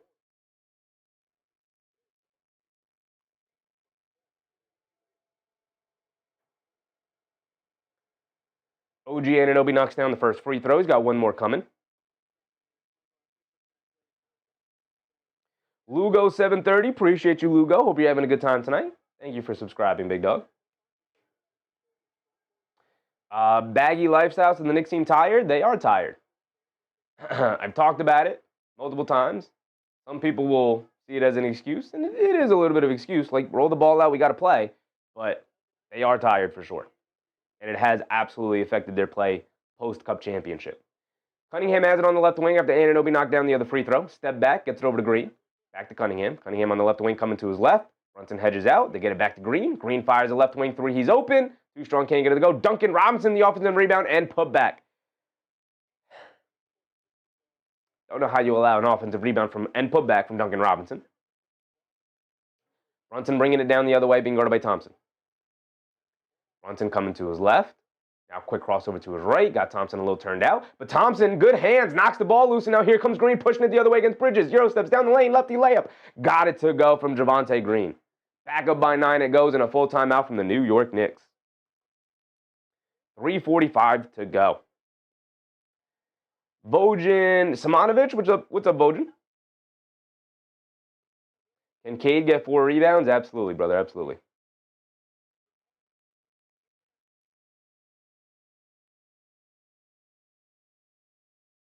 Tom Anthony said, where's his Bridges game been? I think Bridges has been okay today.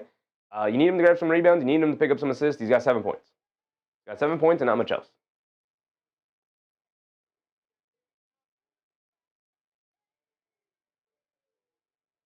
Delano said 10 to 15 ahead. We must push.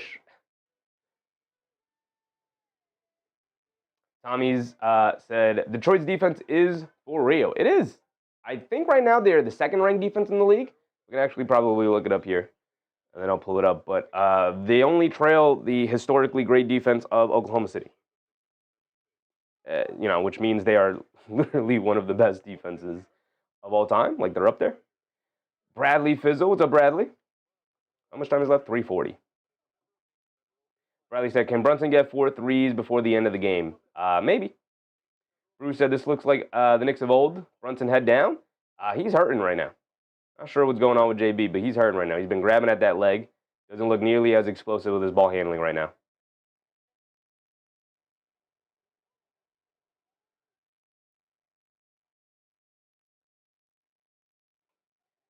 Let's look up NBA offensive ranking.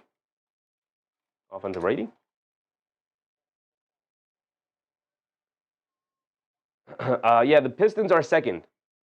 Their offensive rating is 110.6. They only trail the Thunder at 104.4. My goodness, are they just leagues ahead of everybody else right now with their defense. But Pistons have the second best defense in the league. By a pretty good margin, too. Miami at third, but by pretty good margin. They're sitting very comfortably at second. And then nobody is catching the Thunder's defense. Their defense is ridiculous. The Knicks still have the fourth-ranked offense, even with all their struggles as of late. And not too far away from the Denver Nuggets at 1. The Nuggets will probably fall, as they're just had gotten decimated by injuries as of late. Again, the Knicks have dealt with some bad injury luck this year. Nothing like what the Denver Nuggets are dealing with right now. Gigi said, Bridges is the worst acquisition in NBA history. Giving 5 picks for a scrub is mind-boggling. Since Brunson had to do with that trade, he can go as well. All right, Gigi. my boy always goes way too far, way too overboard. The Knicks still sitting at 4th, and pretty comfortably at 4th over OKC, sitting at 5th. But the Pistons are at 9th. Right, so the Pistons are top 10 in both offense and defense, which is a sign that they are literally one of the best teams in the league. They should be probably seen as the better team over the Knicks, but the Knicks have not been healthy and they've been struggling mightily. The Knicks are sitting 16th. So with all of the issues that the Knicks have dealt with their defense, get these ads out of here. Come on, NBA.com. What is this?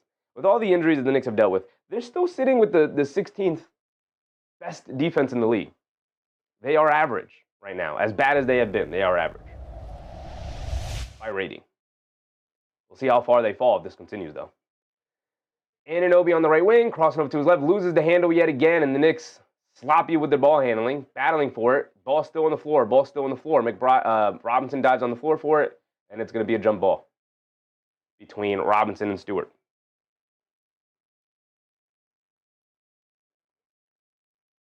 So Fleas said, have them fixed, bro. Showed his worth in the playoffs. Stop it. Absolutely agree with you, Fleas. Absolutely agree with you.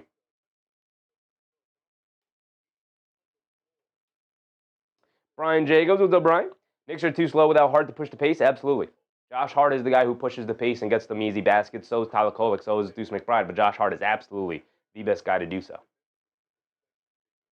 Also need his defense. Also need his tenacity. Also need his rebounding. All of the things that Josh Hart brings. Knocked out of bounds on the tip ball. They're going to give it to the Pistons. Cunningham bringing it down against Anunoby. Knicks trail by 9 here. Don't take a double-digit deficit. Come on, Knicks. We're approaching the end of the first half here. 3 minutes to go. All-Star Thompson has it up top. Get a nice stop. Thompson, jab step, spins to his left in the lane, puts up the floater. Got it to go. An 11-point lead for the Pistons has opened up. And here we go. Knicks trail by 11. Here comes Brunson bringing it down. You got to end the quarter strong here. McCullough's in the game, sending a screen for Brunson. Brunson to pull up straight away 3. JB got it to go. His second of the game, I believe. Back to 8. All right, you got to get some stops and some scores. And obviously, we know the Knicks have struggled to get stops during this stretch. Thompson attacking to his left against Brunson. Hands it off to Ivy. Ivy coming to his right. Mid-range pull-up jumper. Too strong, can't get it to go. Battle for the rebound. Knocked into the air. Robinson able to secure it. Here comes McCullough bringing it down the other way. McCullough putting his head down, attacking Ivy. Has it on the right wing. Hands it off to McBride. McBride coming to his left. Steps back. A straightaway 3 over Thompson. Got it to go. Deuce McBride. My goodness. All-Star Thompson right there. And it did not matter for Deuce. Back to a 5-point game. There you go. Couple of shots, bringing it closer. Cunningham kicks it out to Duncan Robinson, a right wing three over McCullough. Nothing but net as he gets those 3 points right back. Anything you can do, I can do better offense. Here come the Knicks bringing it down the other way. Brunson has it up top, being guarded by Thompson. Coming to his left. Brunson's going to look to dance with it. Brunson coming to his left again, down the lane. Scoop play with the left hand, high off glass. Got it to go for JB. Beautiful move from Jalen Brunson. Back to 6 here. Here comes Cade Cunningham. I don't think the Knicks have had a particularly good second quarter, but they've been able to hang around with some nice shot making. Cunningham has it up top, being guarded by Anunoby. Coming to his left. McCullough now switches onto him. Cunningham now coming to his left again. McBride switched onto him. Step back, mid-range, fall-away jumper along the baseline. Got it to go. You'll probably live with that from Cade Cunningham. He's stepping back for a deep, long two. But he knocks that one down right there. Excellent shot making from Cade Cunningham. As Jalen Brunson and Cade Cunningham continue to go at it here. Brunson on the left wing being guarded by Robinson. He's going to look to dance. Crossover, step back, three. JB can't get that one to go. Battle for the rebound. Ball is knocked loose. Ivy able to pick it up. Shot out of a cannon. Kicks it out to Robinson. Robinson ran off the line. Good job from Brunson. They kick it up top to Stewart. Stewart says, calm it down. With only a minute to go, let's get a good shot. Smart play from Isaiah Stewart, though. Thompson down the lane. Slips and falls. Ball's knocked out of bounds by Thompson. Ball's going to go back to the Knicks.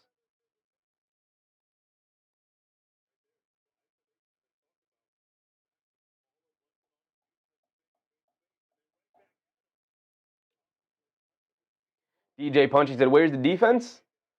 I don't know. The defense has not been as bad as it has been in the past. These past couple of games. It's been okay tonight. Been okay. Not good. Not bad. Brunson has it up top. Coming to his left. Hesitates from three. Crossing over to his right. Down the lane. Knocked out of his hands again by Thompson. And now here comes Duncan Robinson bringing it down. Get it over to Thompson. Thompson hands it off to Robinson. Robinson has it on the right wing, being guarded by Brunson. Brunson pressing up against him, forcing him off the bounce. Baseline pull-up jumper, can't get it to go. Stewart, the offensive rebound, goes up, gets the layup to go. Over Towns. Great offensive rebound and put back by Stewart. They get it out to Anunoby. Pump fakes, driving along the baseline against Stewart. Pump fake, goes up, lefty layup. Got it to go. Nice finish from OG. And with 17 seconds to go, the Pistons will hold it for the final shot of the quarter. Get a nice defensive stop. Go into halftime trailing by 8. And try to put yourself in the best position to pull this victory off in the second half. Cunningham has it up top, attacking to his left, crossing over to his right, has it at the foul line, stops, leaves it off for Thompson for a two-handed slam, nice and easy with 1 second to go. Excellent manipulation from Cade Cunningham. Brunson then gets also blocked on a half-court heave by Cunningham, and that will end the first half 64-54. Gigi said, FanDuel got Brunson at plus 340 for 3+ threes. That tells you all you need to know about his shooting ability tonight. All right, brother. Mark said, FU Brunson chance? Crazy. Pretty crazy.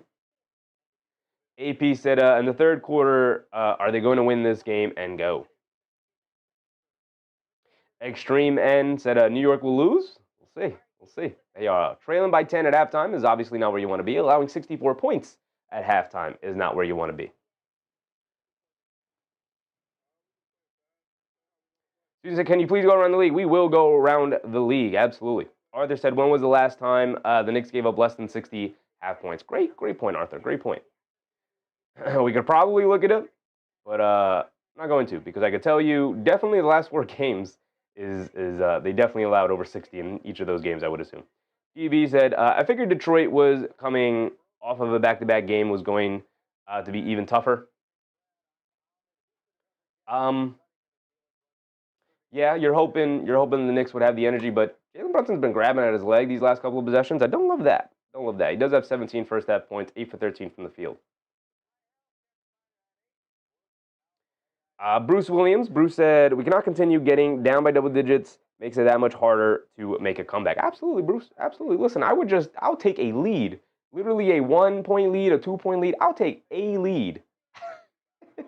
A lead at this point in where the Knicks are in the season. They have trailed this game 98% of the way. I will take a lead. They've led for 1% of this game. It's been tied for 1%. So for majority of the time, the Pistons have dominated this game. It's not a good sign. And this has mostly been, not to this degree, but this has mostly been the case these last couple of games here during the stretch, right?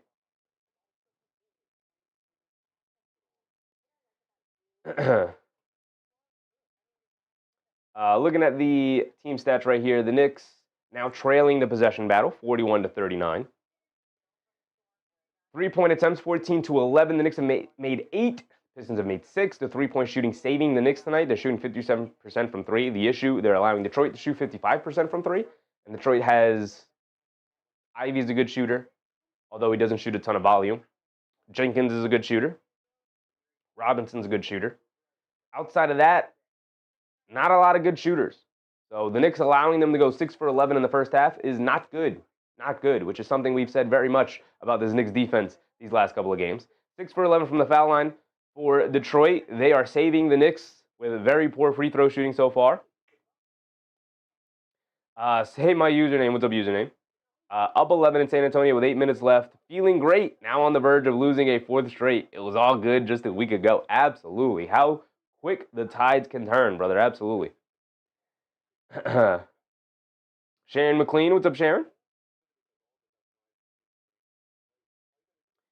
Wheezy D. What's up, Wheezy?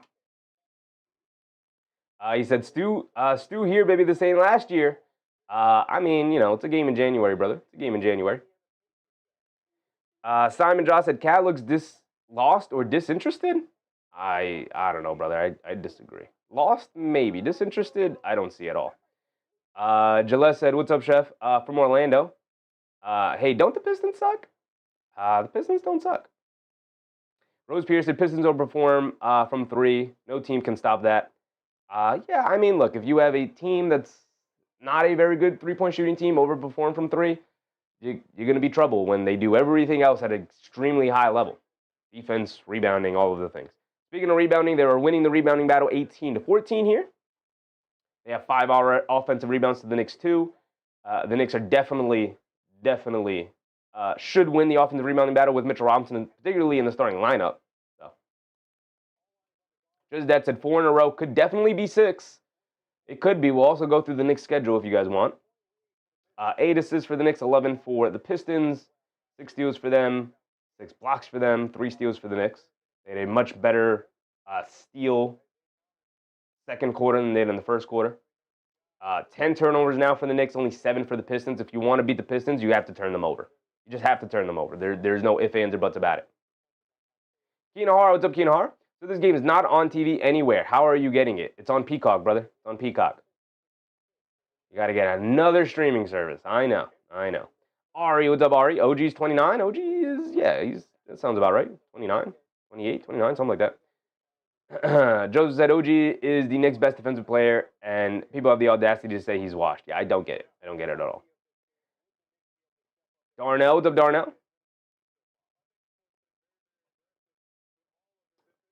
22 fast break points for the Knicks. It's actually, that's points in the paint. I'm sorry. Fast break points, 5-9. Not too much to go over there. 9 fast break points for the Pistons means the Knicks are turning the ball over. Too much. But points in the paint, 22 for the Knicks, 36 for the Pistons. The Knicks have committed 10 fouls. The Pistons only 5. Largest lead was 11. Largest lead for the Knicks was 1. I believe when they led the game, 1-0. I believe that was their only lead.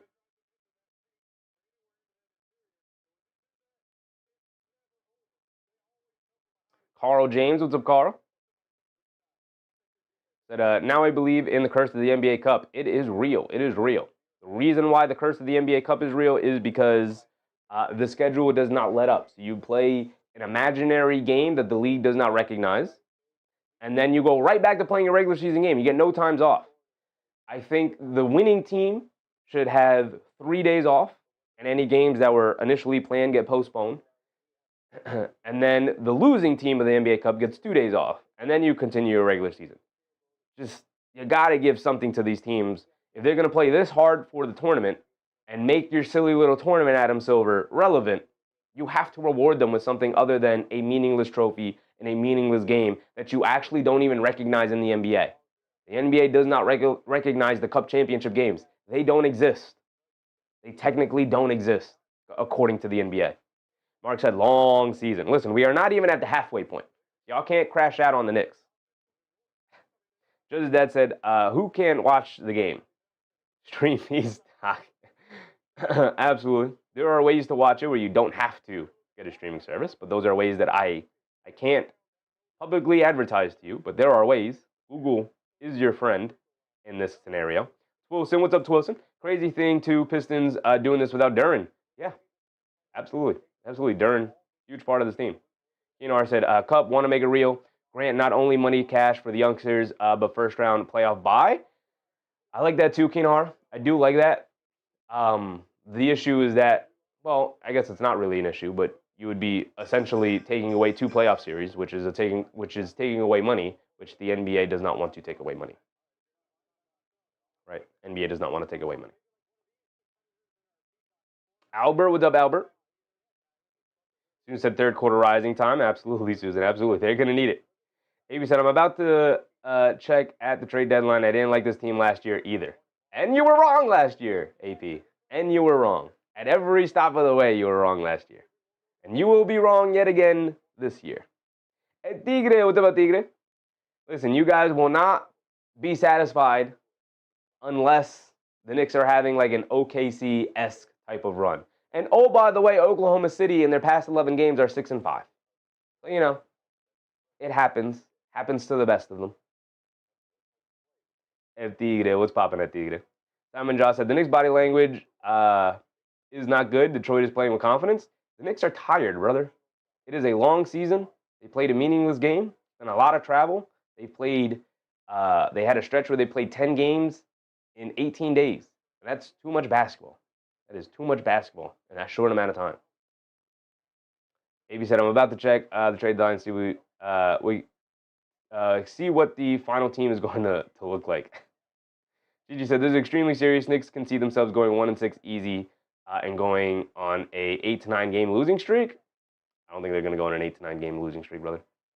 Mark said, injuries happen, and it's got to be next man up, and you got to battle through it. Listen, I asked for it, and I received it.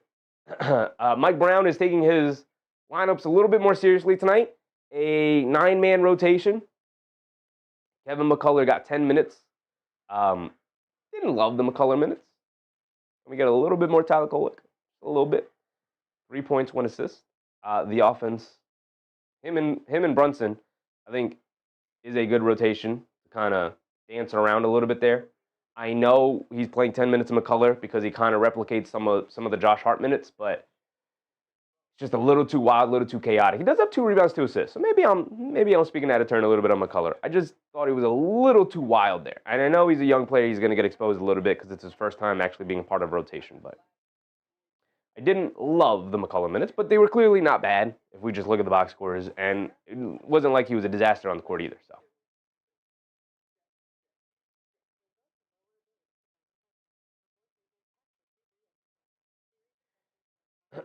Brunson with 17 points, 5 for Anunoby, 4 for Towns, 7 for Bridges, 8 for Jordan Clarkson off the bench, 8 for Deuce McBride off the bench.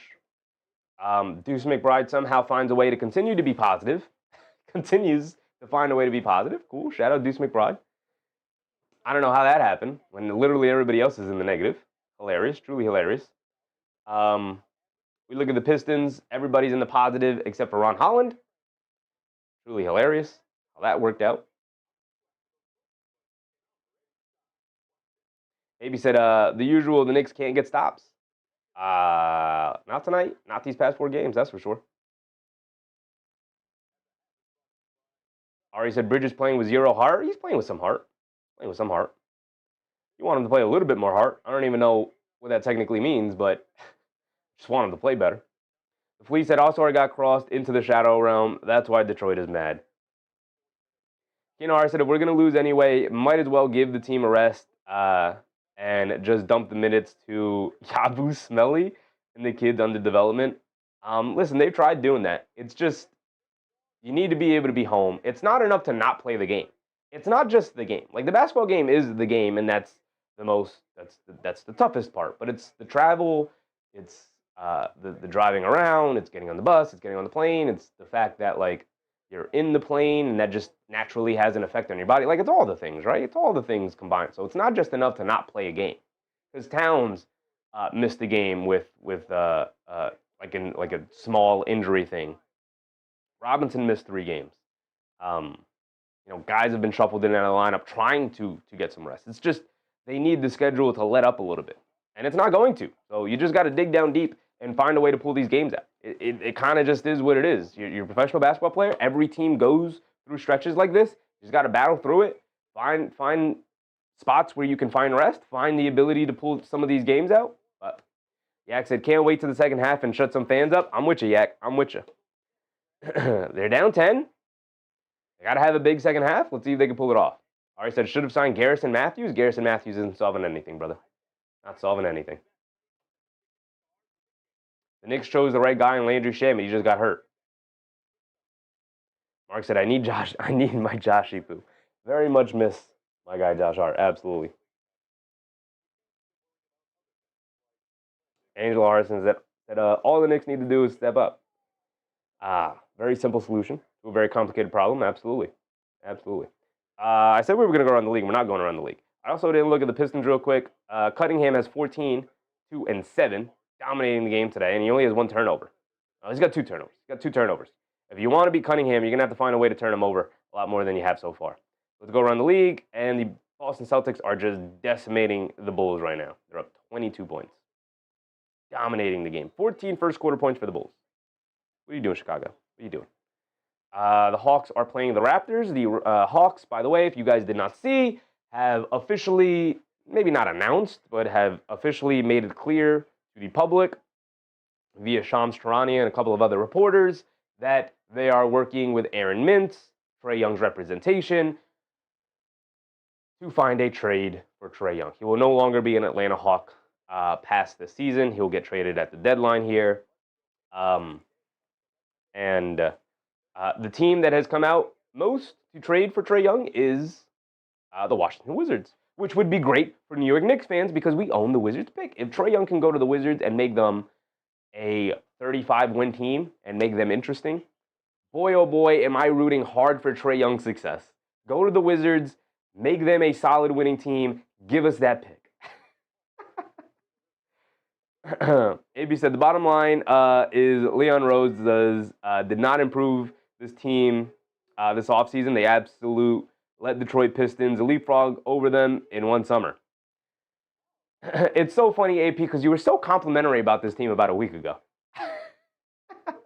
You were actually leaning on the positive side. On the positive side.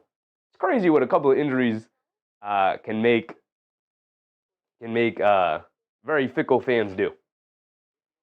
You guys turn so quickly.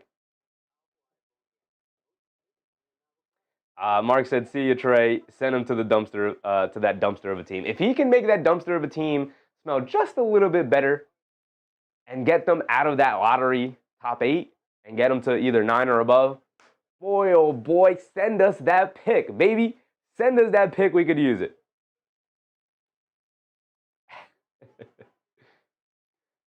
Suns taking on the Rockets that just tipped off, and the Hornets are up 21-9 against the Thunder here. That would be a fun upset. LaMelo hasn't even scored. Con Knipple and Brandon Miller going off. 4 for 4 from 3 between the two of them. And their guys are playing. This would be a hilarious outcome. It's only 12, though, so we'll see. We'll keep an eye on it. But here we go. Here we go, y'all. Back to it. What you got for us, New York? What you got for us? Are you going to give us another disappointing outcome, or can you actually pull this one out, guys? Come on. Here we go.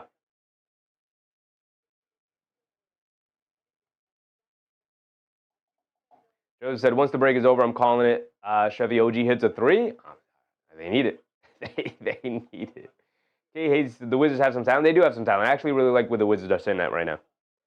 I really like Sarr. Kai-Shawn George is cool. Bub Carrington is cool. So, here we go. Cunningham has it up top, being guarded by Anunoby. Cunningham coming to his left. Coming to his left again. Steps back. Puts up the 3 over Robinson. Got to go for Cade Cunningham. Whew. But Cade Cunningham becomes a consistent three-point shooter. Watch out, man. He is going to seriously become an MVP candidate. Brunson has it up top, being guarded by Thompson. Brunson coming to his left off a high Robinson screen out by the half-court line. Brunson dancing with it against Stewart on a switch. Crosses over to his right down the lane. Step back, foul line, fall away jumper. Can't get it to go. Robinson with a two-handed putback. All right. But you got to get stops. You got to score there, but you got to get stops. Here comes Cade Cunningham bringing it down.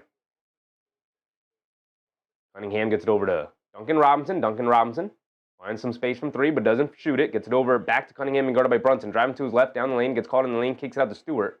They run him off the line, back to Cunningham. Cunningham sprays it out to Thompson, driving down the lane against Anunoby. Big lefty slam in the lane. And I think the Knicks are playing way too close to the Pistons shooters. Like, if Stewart is going to shoot an off-movement corner three, you live with that. If Cunningham is going to shoot a retreating right wing three, you're going to have to live with that. I think the Knicks are doing a really poor job running as Paul Reed blocks Karl-Anthony Towns' left corner three. The Knicks are doing a terrible, terrible job in terms of whatever their defensive game plan is tonight. Either they're not executing it well, or it's a really bad defensive game plan. This is the team you actually need to let fire away from three. By running them off the line, they're way too quick, way too athletic to allow them to just get into the lane. You get it into Robinson on the left wing, being guarded by Stewart. Robinson hands it off to Brunson. Brunson has it up top, being guarded by Cunningham. Ooh, quick crossover down the lane. Throws up the floater. Too strong, can't get it to go. Robinson with a tip. Robinson with another tip. Thompson able to finally pull it away. And it's a 13-point deficit for the Knicks. Could start to get ugly here if they don't get some stops. To get over to Cunningham, being guarded by Anunoby. Coming to his left. They show two. Tried to get it inside. Thompson with a tip pass. Shovel it out. Stewart, a right corner three for Stewart. Too strong, can't get it to go. But the long rebound finds its way over to Paul Reed. Over to Robinson. Robinson has it up top. They show double team. They kick it out to Cunningham to get over to Thompson. Thompson, Euro steps down the lane, runs right into Brunson. Gets blocked from behind by Anunoby. Ball still loose. Knocked loose again. Towns able to recover it and get it over to Brunson. There was no call there, whether it was a blocking or a charge. No call there, as Thompson literally just ran right into Brunson, and then he ends up fouling Brunson on a reach-in out on the perimeter. Whew. Buzzer beater said getting ugly. On the verge of it. On the verge of it. Mark said the body language says it all, Chef. It says tired, lethargic, just want to get home. There's a lot of things. Getting our butts kicked. Towns has it in the post against Paul Reed. Backing him down. Drop step. Righty hook off glass. Can't get it to go. Good defense from Paul Reed. Got to knock that down if you're Towns. You got to be a star, brother. Here comes Thompson bringing it down against Bridges. Get it over to Cunningham. Cunningham coming to his right off a double screen. Back up top to Thompson. Foul line pull-up jumper. Off the front rim. Can't get it to go. Robinson with another rebound. Here comes OG Anunoby bringing it down. OG Anunoby coming to his right. Putting his head down. Attacking to the basket. Goes up. Layup. Can't get it to go. Tip. And Robinson and Anunoby both get their hands on the ball. And now Cunningham out on the fast break to the basket. Gets fouled by Brunson. It's going to send him to the foul line for two. Knicks just climbing over each other's backs. Still struggling, y'all. Still struggling. Mark said Cade is so off. Yeah. It's been like that all season. Susan said, truthfully, the Knicks are tired. They are, but, every team hits a stretch where you're tired. You can't go on 4-game losing streaks. You can't. I don't care who the competition is. You can't. So please remind people to like the stream. If you're enjoying the show so far, hit that thumbs up button and like the stream. I'd very much appreciate it, y'all. I'd very much appreciate it. McBride comes in for Robinson. Just that the Knicks look unsure. I don't know if I entirely agree with the way you guys are describing it, but they definitely look like something, man. They don't look great. I know we're all like trying to find like what is going on with the Knicks? What do they look like? Right? I don't necessarily agree with some of the outcomes you guys are going with, but you're not entirely wrong either. Like I don't know how to describe how they look right now. Unsure might be it. It might be the best one I've heard. Bridges, nice pass to Anunoby. Sidestep three over Robinson. Comes up short. Didn't love that shot from OG. Battle for the loose ball. They save it over to Paul Reed. Paul Reed slips and falls. Battle for the loose ball. Knocked out of bounds by McBride. Ball's going back to Detroit here. Okay, Hazy said they're tired, but they're discombobulated. I mean, they're trying to like step out of themselves and do something more than what their bodies are capable of doing right now. So that's where some of the discombobulation comes from. But again, like teams get tired. It's a long season. It happens to every team. You can't lose 4 in a row in the way they're losing 4 in a row here, or on the verge of losing 4 in a row. as Cade Cunningham knocks down a mid-range shot over Deuce McBride. They find themselves up by 17 points now. And it's a lot of what we've seen these last three games here. Ivan with the Ivan. We have to suck it up, Sheffy, because this is the matchup we've been waiting for. I mean, not really. Both teams are missing key players, so not really the matchup we've been waiting for. But also, once the Knicks hit the skid, it's like, all right, now I'm not really looking forward to it because the Knicks are not playing well. So you're not having a team that's tired, not playing well, going up against a team that is playing well. But the Pistons are on this, right? The Pistons are on the second night of back-to-back, so they're also, to some degree, a little bit tired here.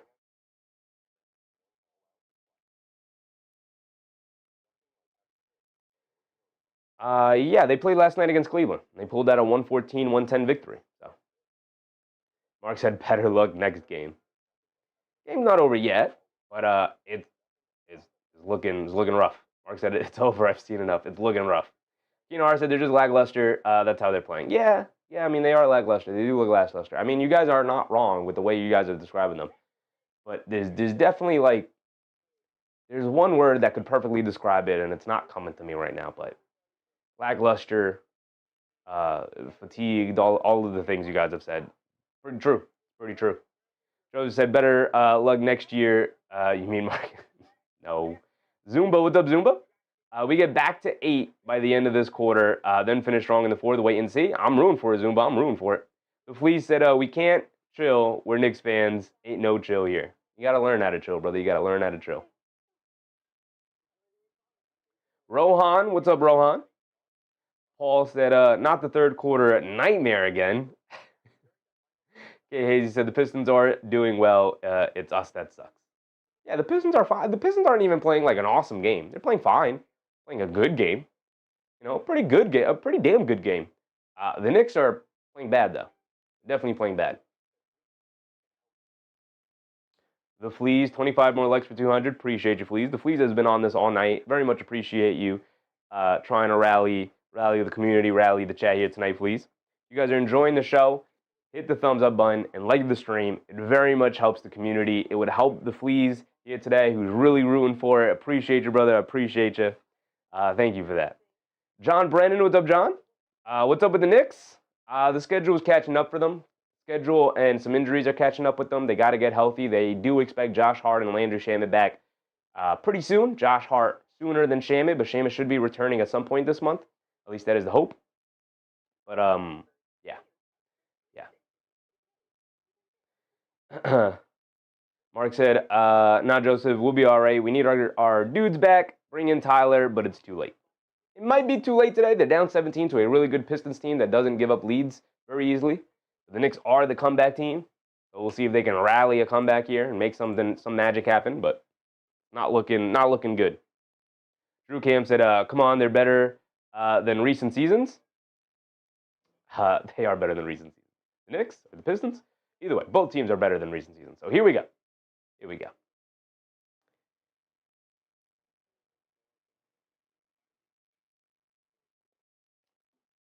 Co-RN said Jalen Brunson should ask for a trade. Sure, brother, sure. Brunson has it up top to get it over to Bridges. Here we go. What you got for us, Knicks? Bridges coming to his left, pulling it back out. Gets it over to Towns. Towns up top. Being guarded by Duncan Robinson. Hands it off to Anunoby. Anunoby driving to his left. How do we not? Bridges fires a left wing three off the back rim. Can't get it to go. How does Duncan Robinson end up switched on to Karl-Anthony Towns and we don't look to take advantage of that? How does that happen? The Knicks just not playing smart. Part of not making good decisions is fatigue, right? You're just mentally out of it.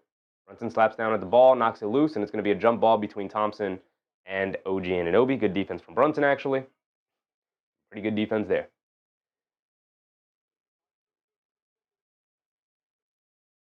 Drew Cam said, have faith. I got faith. But the Knicks have to give me faith. I can't fake it. You're down 17 here in the third quarter. Detroit comes out with the momentum. The Knicks have yet to score. They scored once. They had 54 points at halftime. They've scored once on a Mitchell Robinson putback off a miss. So they actually haven't generated a good look in the half court here. Anunoby knocks into the backcourt, but nobody goes back to run out there to run it.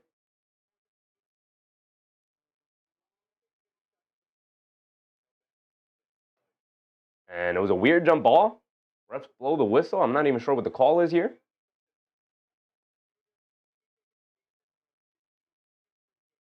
Shows that I wish I had your knowledge, Chef. I ain't got no knowledge, brother. I just get up. I just turn the camera on and start yapping. Paul said against Detroit, no good. I mean, you can't find yourself down by 17. Detroit has the ball back. They swing it out. Duncan Robinson, right wing three. Can't get it to go. Knicks catch a bit of a break there, but the rebound gets knocked right back to Duncan Robinson. He puts up another one, misses yet another one. Rebound gets knocked out to All-Star Thompson. Over to Cunningham, pass fake, driving it down in the lane, throws a lob up to Paul Reed, and he gets it to go down. And the Pistons are getting whatever they want against the Knicks right now. Like, if they want an open three for Duncan Robinson, they'll generate it. If they want a lob dunk in the lane, they'll generate it. Brunson has it up top, dancing with it around the town screen to get it out to Bridges. Bridges jab step.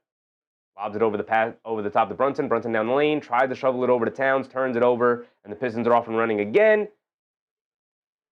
All-Star Thompson Euros down the lane. Gets blocked by Bridges. Good defense from Bridges. But they're on the verge of trailing by 20 here in the third if they can't get a stop here. JA3 with up, Jay. Another frustrating game, but we'll turn it around. They will turn it around eventually. Hopefully with the arrival of Josh Hart very soon, but it is very frustrating for sure. They lob it in. Bridges jumps the passing lane, almost gets a steal. Here comes Thompson. Thompson bringing it down against Bridges. Get it over to Cunningham. Cunningham up top to get it over to Thompson. Thompson. Get it over to Robinson. Wide open left corner three. The Knicks are in a terrible zone here. Not doing it as Paul Reed in the zone grabs another offensive rebound, and now they're just killing the Knicks on the glass. Cunningham fires a three, and he finally gets one to go down, and a 22-point lead is opened up for the Pistons here. 78-56. Brunson has it on the right wing, being guarded by Stewart. Double cross behind the back. Cross court pass to Anunoby. Extra pass to Bridges. Left corner three from McHale. Nice open one, and he got it to go down. Okay. It is a 5-14 quarter now. Knicks need some stops as we're approaching the halfway point here.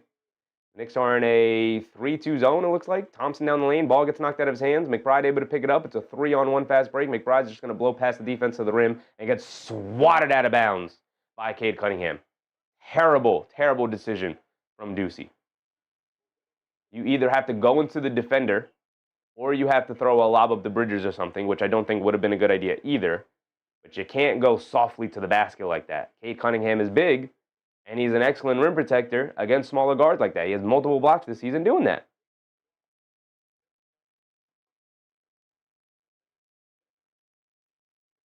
Kay Hazy said, this is how we really lost to the Pacers series. Yeah, they got tired at the end because Tom Thibodeau did not manage the regular season correctly.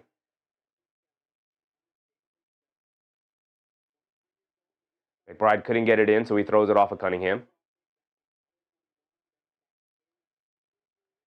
6 minutes to go. Knicks trailing by 19 here. Get it into Brunson, being guarded by Holland. Brunson driving to his right, step back, pump fake, leans in. Ball's knocked loose. Robinson able to pick it up. They're digging down. They kick it out to Clarkson. Clarkson hesitates from three. They swing it out. McCullough, wide open right corner three for Kevin McCullough. Too strong, can't get it to go. And All-Star Thompson comes flying in for the rebound. Cunningham has it up top. Dancing with it against McBride. Got the size and strength advantage. As good of a defender as McBride is, nothing you can do about that. He just blows right past him and Clarkson in the lane. Can't get the layup to go. A lot of contact, no foul called. Good defense from Mitchell Robinson to go straight up. McCullough's going to try and blow past the defense, scoop layup. McCullough smokes the layup against Isaiah Stewart. Don't love that decision there. Robinson on the right wing, hesitates, now fires the three over McBride. Off the back rim, can't get that one to go. Stewart knocks the rebound over to Holland, and the Knicks really struggling in the rebound. Holland kicks it out to Cunningham, who has it up top. Being guarded by McCullough. Cunningham crosses over an in-and-out dribble, coming to his right down the lane, takes a bump, knocks down the layup anyway over Kevin McCullough. Got it to go. And he'll go to the foul line for one more. Trying to get the 3 points back. Addy, what's up, Addy? This just made my day. Let's go Pistons. Another Pistons fan in the chat. Appreciate you, Addy. Appreciate you. A blowout always makes a team's fan base feels good. Every time. Mark waving the white flag. We are definitely in that territory with a little over 5 minutes to go here in the third. Trailing by 21 with Cunningham going to the foul line for one more.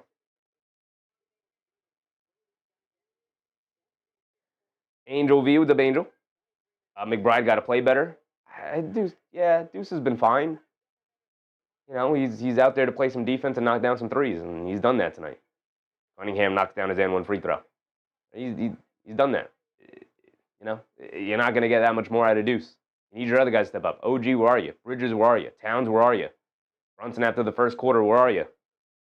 Brunson has it up top, being guarded by Holland. Crosses over to his left, dancing with it. Excellent defense. They turn it over again. Off of Mikal Bridges' fingertips, off a bad pass from Brunson. Tried to spray it out to Bridges. Duncan Robinson was there in the lane. AP with a very generous super chat. Appreciate JP. Said, where's Mitch, the guy we were sitting all these games? He's on the bench. Now he's out there. They swing it out to Holland. Back to Cunningham. Cunningham being guarded by McBride. Dancing with it. Crosses over to his left. Backing down Deuce. He's got the size advantage. Stops, turns, fires, knocks down the turnaround baseline jumper. There's nothing Deuce McBride can do against that. And a timeout from Mike Brown yet again. 24-point lead for Detroit. Paul said, we're done. Looks like it. Looks like it. J Money. What's up, J Money? Addy. Appreciate you, Addy, for the subscription. Thank you for hanging out with us tonight. Kane Cartier. What's up, Kane? We got another Giannis chat. Oh, brother.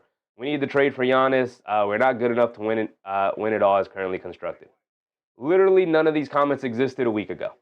Why? Because the Knicks were actually playing well. You do not change course because of a little adversity.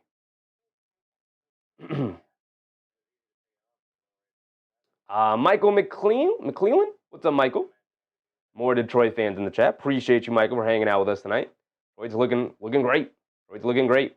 Darno said, I told you, after the Knicks win the championship game, teams have been going. Teams been going at us, and that's good for the playoffs. Teams have been going at us strong, and that's good for the playoffs. Yeah, I mean, I don't think the Knicks need any prep for the playoffs. They are a experienced playoff team. They've been there the last, 3-4 years now. So, and they've made, deep runs the last 3 years. So they don't need preparation for the playoffs. They know what to expect. So, Hoobian, what's up, Hoobian? Pistons are just too good. Pistons are a very good team, playing good, and the Knicks are a really good team, playing very poorly. Bruce Fowler said that tournament put a bullseye on our backs. I don't know if it put a bullseye on the Knicks' back. They already had a bullseye. What it did was it took a lot out of the Knicks. It took a lot out of them. Physically, mentally, emotionally, all of the things. Right? It took a lot out of them. Archie Gaming, what's up, Archie? I believe 20 points is very doable. I mean, it's doable. I don't know about very doable. It is doable. You can make the comeback happen. It's just Detroit is not. They're an excellent defensive team. They're not the kind of team that gives up big leads. Like, that's not really something they've done at all this year.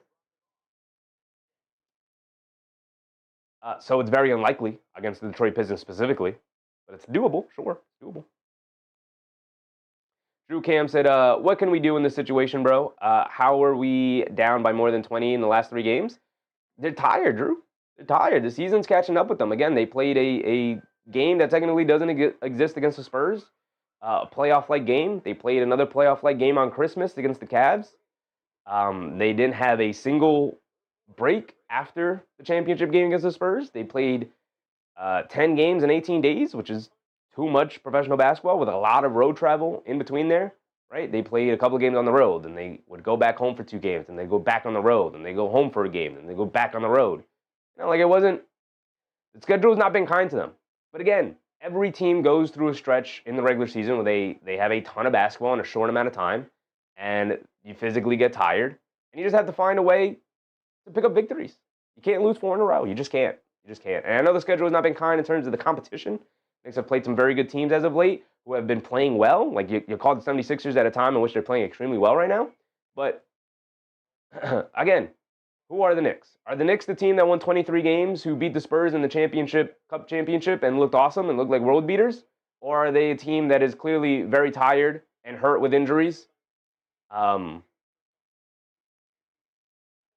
have on the verge of losing 4 in a row here? Like, which of one of them? I tend to agree they're the team that was healthier and ready to go for the Cup championship rather than now. I guess that's just me. Patty, what's up, Patty? And who was that? Tanaj? Tanaj, appreciate you for the subscription. Hope you're having a good time tonight. Brunson down the lane, gets blocked out of bounds by Holland. Brunson driving it down, trying to make something happen these last two possessions, but nothing's going his way. Pistons doing an excellent job on him. Somebody has to step up. Somebody not named Jalen Brunson has to step up here. Pistons doing an excellent job on him. Joe's dad said, "Did you see Devin Booker last night?" I did see the ending. I didn't see the entirety of the game or even the highlights of the game, but I did see the ending. Beat the Thunder. And oh, by the way, speaking of everything crashing down, the Thunder are 6-5 in the last 11 games. You know, Brunson a pull-up three, got it to go, and gets fouled by Stewart. And gets fouled. He's going to go to the foul line for one more. All right, JB. Trying to make some magic happen here. Kane said, Giannis can give you 35 plus a night, and he's an elite defender. It's better than having Cat. He improves the team in both ways, plus brings that dog mentality. Our guys battle, but most soft. It's not the 90s, brother. The softness and all that nonsense, none of that is real. None of that exists. This team is tough.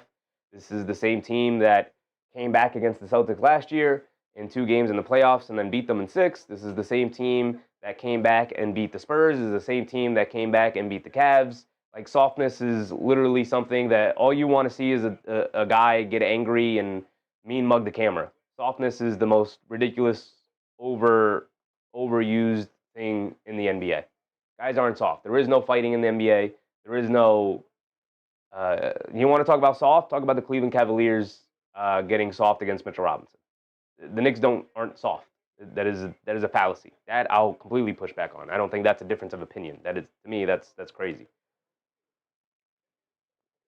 Also, yeah, if we could trade Karl-Anthony Towns for Giannis Antetokounmpo straight up, sure, pull the trigger. The fact of the matter is that's not available, Kane. Like, we got to stop living in fantasy land.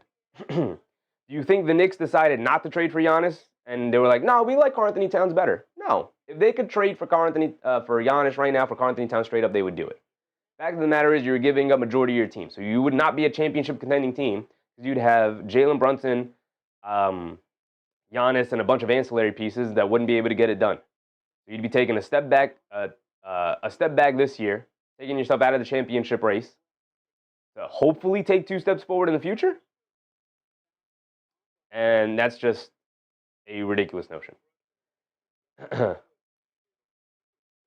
Ubian said they were playing good, now they're just not. Yeah, I mean, it happens. It happens. Guy's not falling. Be upset. Be disappointed. Be critical. But don't overreact. Drew said, where's that team now? That team that won against the Celtics, the Pistons. Where's that team? I want that team back.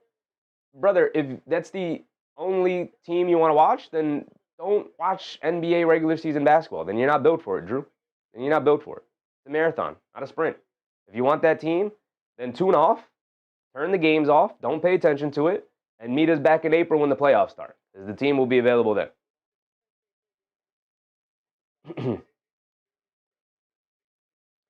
Gigi said Brunson Bridges for Trey, Robinson for Taco Bell.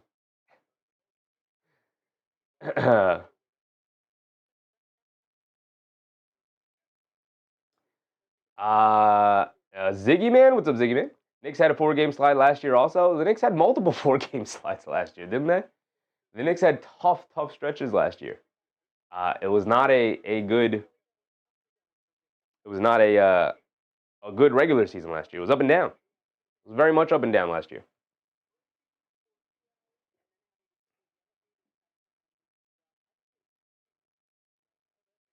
Michael said, who's coming out of the East this year, in your opinion? I probably still have the Knicks. I still have the Knicks. I mean, I'm a Knicks fan. Look at me. I'm dripped out in Knicks clothing. I'm biased. So I'm going to say the Knicks. But E. Harlem, what's up, E. Harlem? Appreciate you. But, yeah, I mean, I think it's up for grabs for any of these top-tier teams. I lean to the Knicks because, again, I'm a Knicks fan. I'm super biased. But I could see it happening for the Pistons. I could see a world in which Jason Tatum comes back and the Celtics make this miraculous comeback and make it. I could see Orlando, if fully healthy, could possibly make it. I could see a world where that stuff happens. But I'm going to lean on to the Knicks. I think they have the best chance of doing it. Cunningham on the right wing, attacking Robinson off the bounce, gets to the rim, misses a layup. Battle for the loose ball rebound, Robinson able to corral it. And here comes Kolek, who's back in the game. Tyler Kolek bringing it down. He's out there with Brunson, Clarkson, Bridges, and Robinson. Kolek down the lane. Kicks it out to Bridges, attacking the open space, kicks it back out to Kolek, pass fake, attacking along the baseline to the rim, goes up, layup off glass, got it to go for Tyler Kolek. Tough move, tough drive, tough finish. Brunson also knocked down the free throw, by the way, so it's 65-83. It's 18. 3 minutes to go. Cunningham has it up top, being guarded by Kolek. Waving everybody off. The Knicks are in a zone here. They get it down low to Green. Green against Robinson. Leans in. Got nowhere to go. Kicks it out to Holland. Holland coming to his right. Down the lane against Robinson. Scoop play with the right hand. Got to the rim. Misses the layup. Holland looking for a foul call. He doesn't get it. Hit ahead to Brunson. Brunson bringing it down against Cunningham. Swing through. Draws the foul. Scoop layup. Can't get it to go. Brunson looking for maybe a goaltend call.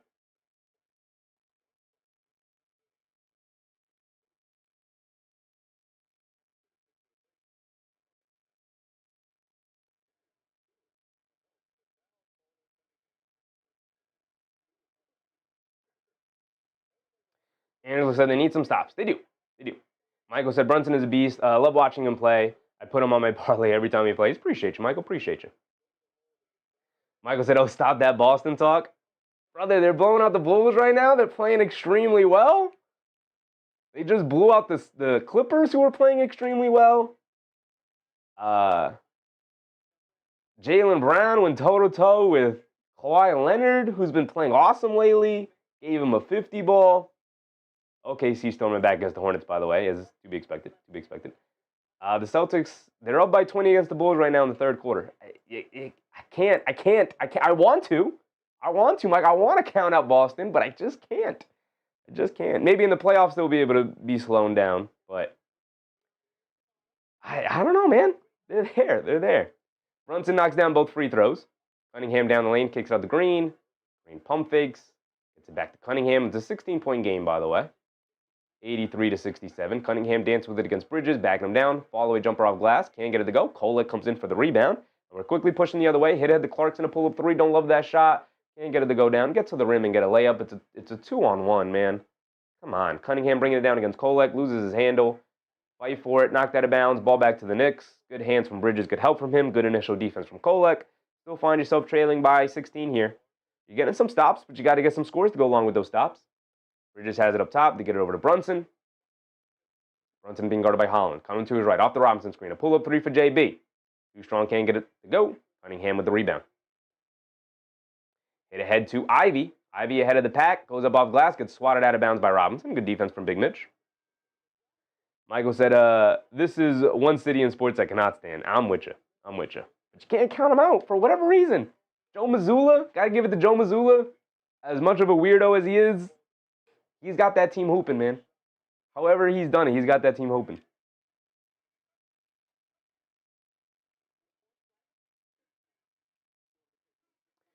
They get it in the read. They swing it over to Jenkins. Knicks are back in that 1-2-2 zone. Looks like it. I don't know. Paul Reed in the middle of the lane throws up a floater, throws up an air ball. Brunson bringing it down the other way. It looks like a 1-2-2 zone. I don't know if I've seen a team go to a 1-2-2 zone in the NBA.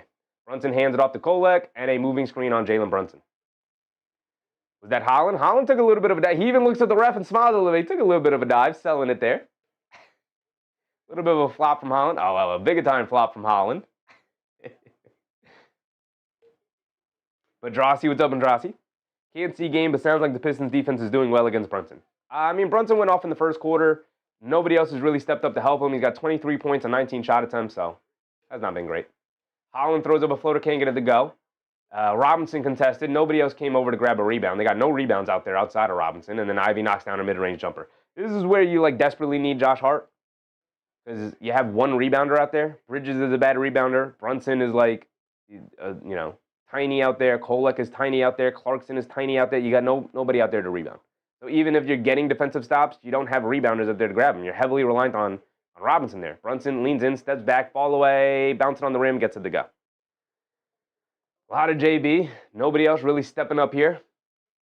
69-58. 69-85, excuse me. Get out to Ivy. Ivy being guarded by Robinson. Jab step, swings through to his right, down the lane. Scoop play with the right hand, throws up an air ball, but a late foul call on Robinson will send Ivy to the foul line for two with 46 seconds to go. Michael said, man, you need to get a Cade jersey? But I love Cade Cunningham, Michael. Before the Knicks and Pistons rivalry began, I was really rooting for Cade. I was really rooting for Cade. Following Cade since his high school senior season, um, through Oklahoma State, got to the Pistons. Really liked that. Been rooting for the Pistons, and now that the Pistons are good, I can't root for them anymore. But I really like Cade Cunningham. If I took my objectivity hat on and said who are my favorite players in the league to watch, it's Giannis is 1, Cade is 2.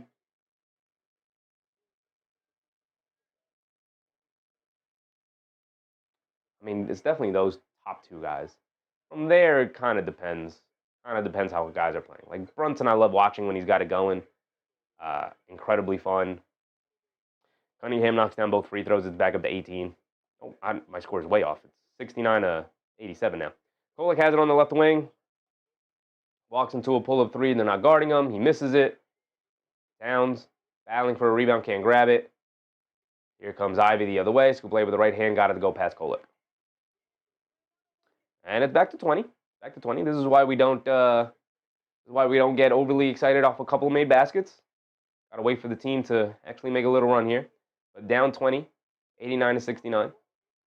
Brunson has it up top, being guarded by Holland. Jay Hayes said Brunson needs to play with guys with energy. OG and Cat have been out of it. They have been. They absolutely have been. Brunson down the lane, throws up a floater, can't get it to go. Battle for a loose ball rebound, knocked out of bounds.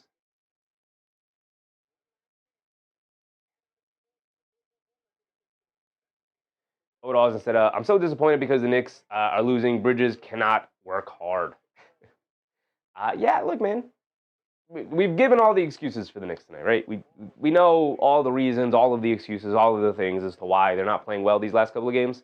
But still feel the way you're supposed to be feeling. Feel upset, feel disappointed, feel annoyed, all of the things, right?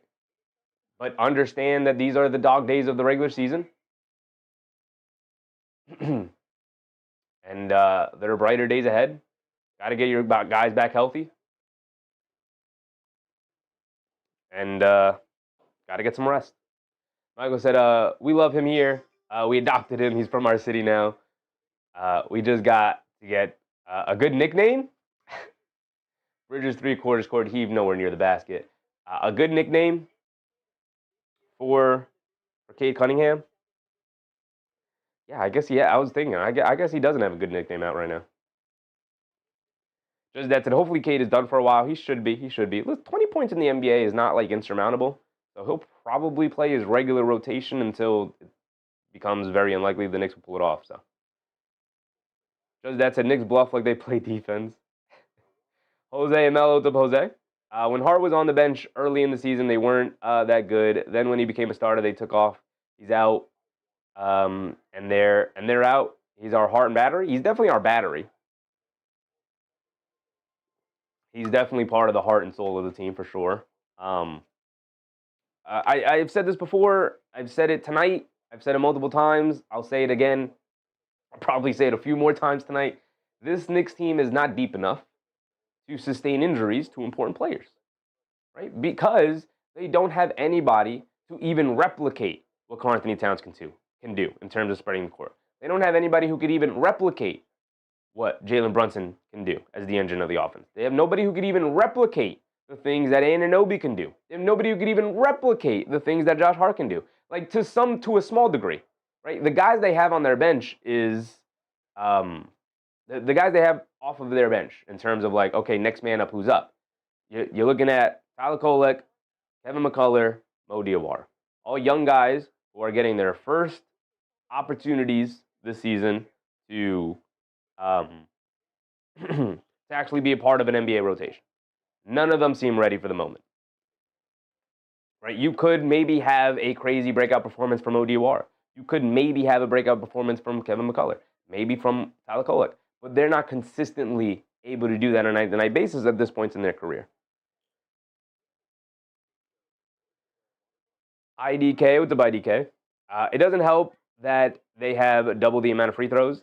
I mean, the Knicks are just hacking and whacking. They've been a step slow. They're tired. They're hacking and whacking away. They are fouling them. Right? Picking up a ton of fouls, turning the ball over, and settling for shots are all signs of a fatigue team. Again, every team has stretches like this, but you can't lose 4 in a row, especially these last 3 that have just been not even really all that competitive. Like it's been the same story in all of them. They come out, the close game after the first, they stick in it for most of the second, and then they throw it away before halftime. And then in the third quarter on, they go down by 15 plus, and maybe they'll make a fake comeback here, like they did in the previous games. But look, man, we were complimenting the Knicks offense earlier in the year. They scored 29 in the first, 25 in the second, 15 in the third, and they're playing Detroit, who's an awesome defense. But you can't put that up as a great offense. That's a sign of a team that doesn't have it right now. They just don't have it. And it's annoying and it's frustrating, and be annoyed and be frustrated, and you're very valid to be annoyed and be frustrated. But if you are not built for this, to handle the ups and downs of a regular season, I'll see you in April. When the Knicks will put on their big boy pants like everybody else and go into the playoffs like they did last year, right? How many of you guys lost confidence in them last year? And then, what happened? They made it to the conference finals, the game 6 of the conference finals, 2 games away from a finals berth. And if a couple of things go their way, they probably make it to the finals last year. Ricardo said Knicks will not reach the playoffs 12 in the standings. All right, sure. Mr. Lee said no Diawara. I would go Diawara over McCullough. I like Diawara over McCullough. I understand why he's going McCullough over Diawara, but you could only choose one of them. He was playing way too many guys previously. You could only choose one of them to be part of the rotation. He's going with McCullough here tonight. I would go with Mo Diawara. Michael said, I like the nickname Cade Icewood. Not bad. It pays respect to a Detroit rapper who is a legend in the city of Detroit, Blade Icewood. If you've ever seen Detroit sports players doing the 2 fist dance, I have seen it. Cade Icewood, not terrible.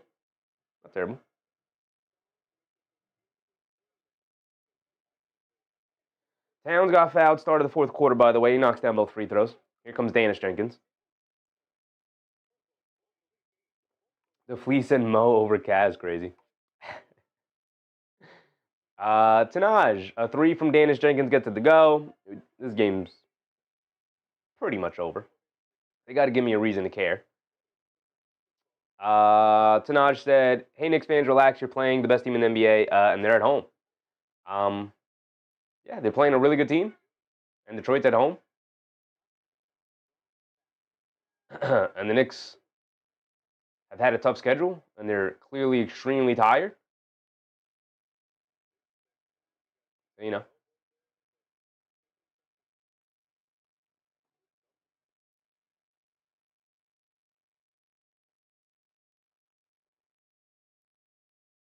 Gigi said Cap for Toppin and Neesmith. That's crazy.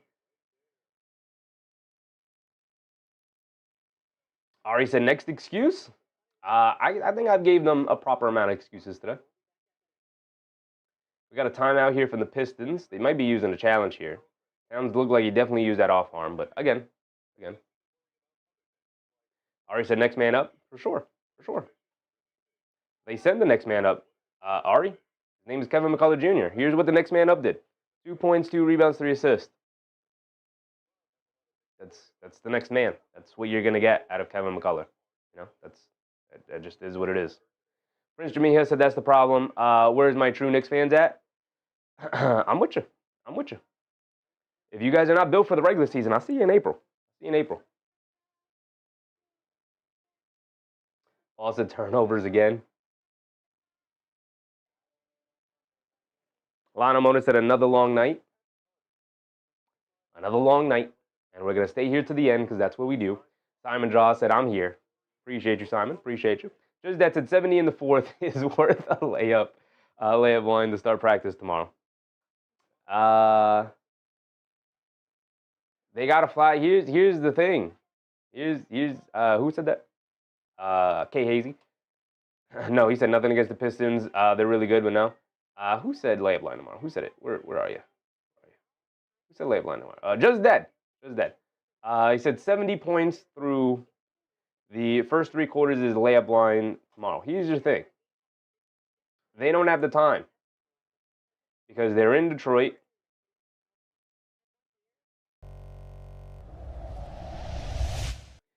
They fly back home to play the Clippers, and then they hop on a plane again and fly to the West Coast to play in the West Coast now.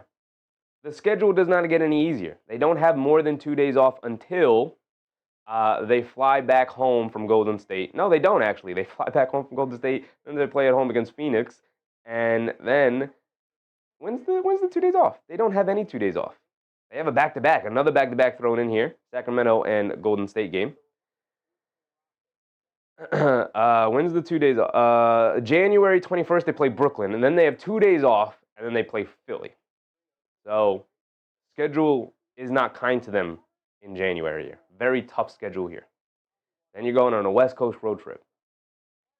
Does not let up. There will be no practice. It will be a recovery day. Simon said tonight is the night Mike Brown should have played more guys. I mean, I tend to disagree. Just because you know, people earlier in the chat earlier tonight were talking about continuity, and I agree. Continuity was very important tonight, or continuity is very important in playing. You can't continuously play 11, 12 guys a night, you know. You know, he went to that during the back-to-back situation. Understandably, even if I disagree with it, it makes sense to do that there.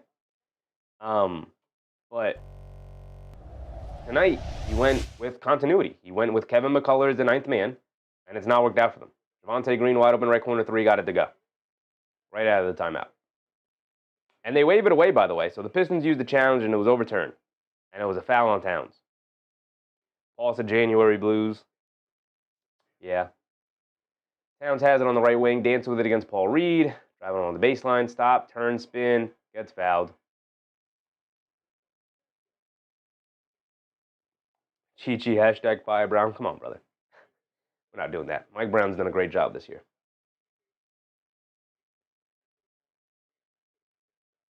Addie said, yes, you can. Put the guys in that need a contract. See if they have that dog in them. They've done that, Addie. They've absolutely done that the last couple of games. They did that during the back-to-back situation. They got blown out by 20-plus points in both of those. So, you know.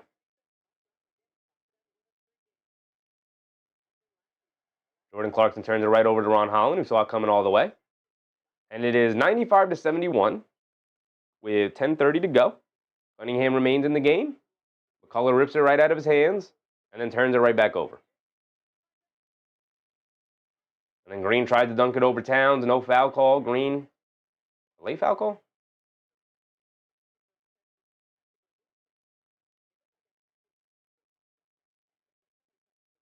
Aslan said Hornets dragging OKC. All right, with this game, not a lot of interesting things going on. Let's go around the league real quick. Around the league. He's getting smoked right now. The Celtics smoking the Bulls. Come on, Chicago. Show some life. If the Celtics win today, they will overtake the 2 seed, and the Knicks will fall to 3. The Hawks giving it to the Raptors, giving it to the Hawks right now. Suns beating the Rockets. And the Hornets are spagging the Thunder by 17. All right.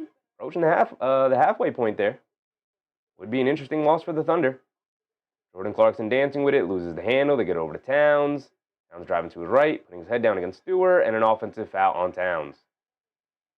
Flailing them arms, driving to the rim.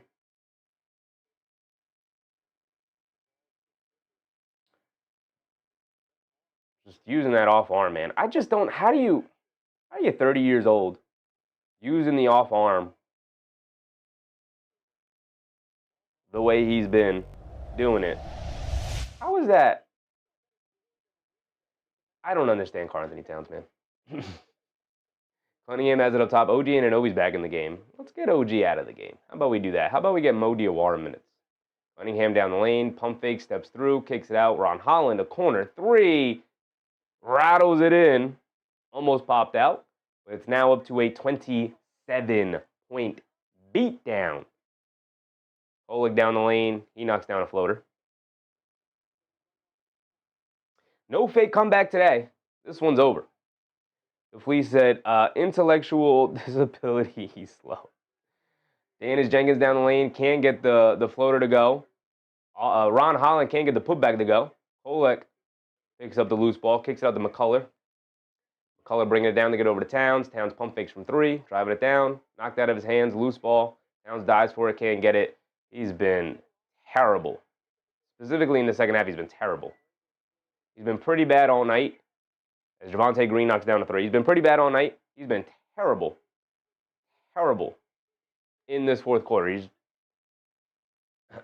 doing way too much. Gigi said 15-game losing streak calling it. Gigi said Cat for Al Horford and Moody. Oh my goodness, Gigi. Put the PlayStation controller down, Chi. Turn 2K off, big dog. And you know what? Matter of fact, with all those trades in the chat, turn 2K on and start making them, brother. Do that. Dual Force said the Pistons are actually good, I guess. I mean, if you haven't been watching the Pistons and you thought they were a fluke, I don't know what to tell you. The Pistons have been good all year. They've been excellent. Paul said, we're cursed with the cup. They're taking on that curse. But I'll tell you what, brother. Championships are won in June and not January. But 28-point beatdown against the Detroit Pistons is rough no matter what time of year it is. I'll tell you that. Jose said, if Hart is playing tonight, we're winning by at least by 15. I don't know about that. But it would be a better game, I'll tell you that. Paul said, we're losing back-to-back losses. This is a tough one.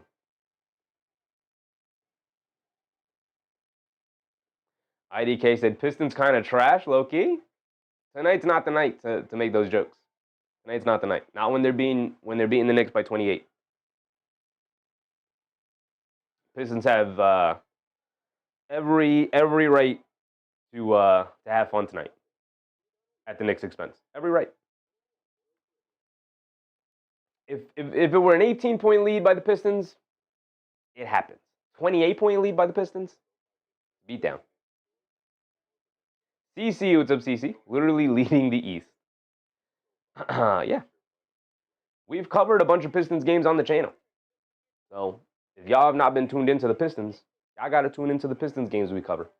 They're good.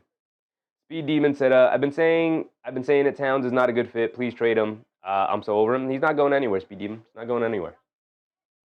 I've never been a Karl Anthony Towns fan. I was not a fan of the trade when it happened. But guess what? He's wearing a Knicks jersey. So I got no choice. I'm rooting for him. Just that I was dredging this game. Yeah, I didn't think I was hoping for it, but I didn't think they were gonna have a chance. Much of a chance today either. I was hoping for it, but I didn't see 28-point deficit bad, but I did think it was not going to be a fun night. Just that said, this is worse than I could have imagined. Me too. I did not expect a good night, but this is worse than I could have imagined. Cryon Sticks, what's up, Cryon? We need Brunson back in to score a little. Nah, this one's over. Put the bench in. The Fleas, very generous super chat. Appreciate you, Fleas. He said, Cat has 1 rebound. 1, uno, ace. Disgusting. That is disgusting. Right? I think you were the one, Fleas, who was shouting that out in the first quarter, and I pushed back on it. I did also say, though, if that continues, we can criticize him. But it did continue. And you could absolutely criticize him the remainder of the game. The Flea said he doesn't even want the ball. I mean, he wanted the ball to start the fourth, and he was terrible. Turned it over multiple times. Why is OG Anunoby still in the game? Let's get him out. Get him out of there. Hug Porty is in the game, along with Yabusele. McBride step back, pump fakes, gets it over to Kolek. Scoop play with the left hand, rolling around the rim, can't get it to stay. Battle for the rebound. Stewart comes out with it. And here comes Danish Jenkins bringing it down the other way. Where are we at? 8:30 to go. All right, let's end this misery. Just that said, OG's a minus 34. Yeah, it's a rough night for pretty much everybody. I don't think anybody's in the positive, are they? Javonte Green, another 3. Can't get it to go. Battle for the rebound. Kolek picks it up.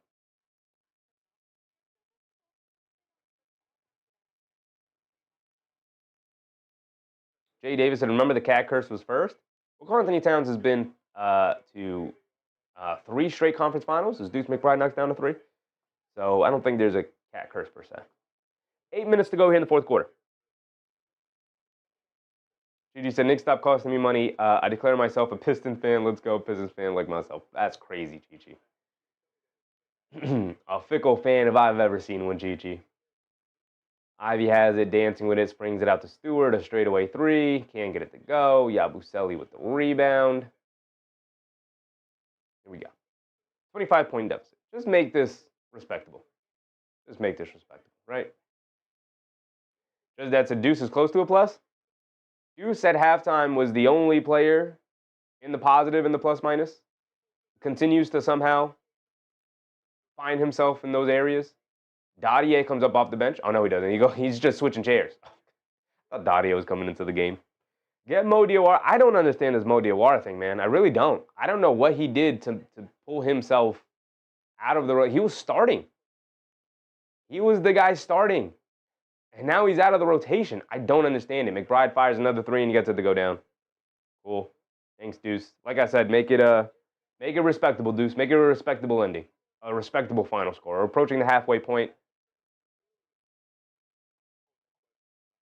Paul said, sleep on New York if you want to. I mean, look, man. If there's any Pistons fans remaining in the chat, feel good about tonight. You absolutely get bragging rights as Danish Jenkins misses a three.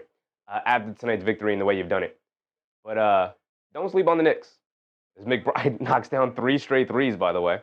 That'll put him in the positive, won't it? Won't it, Judge Dad? 3 straight threes, a 9-point swing for Deuce McBride all by himself. It's down to 21. Deuce McBride's hilarious. I love him. I love him. Ivy mid-range fall-away jumper, got it to go. I mean, my goodness, the jump shots for Detroit tonight, just everything's going in. Part of it is the fact that the Knicks have no pressure on their jump shooters. They're very comfortable shooting these shots. Porty has it up top, directing traffic. Coming to his left, takes the handoff. Holland almost comes up with a steal, knocked out of bounds. It's going to stay with the Knicks. The Fleet said, plenty of Detroit fans here in the chat. Has stench. That's crazy. IDK said, don't switch to Detroit just because of one game. We'll beat them next time. I'm with you. I'm with you. That said, Deuce is at 0. He's even. 9 straight points for Deuce just to pull even is crazy. Crave Wealth. What's up, Crave? Yabusele leans in, gets swatted at the rim by Stewart. Comes Javonte Green bringing it down. Pull up 3 over Porty. Oh, my goodness. Javonte Green knocks it down. Sharon McLean said, getting Pistons. I see what you did there, Sharon. Nice guy. What's up, nice guy? Appreciate you. Did the Knicks misbehave because they're getting spanked? They are getting spanked, brother. They are getting spanked.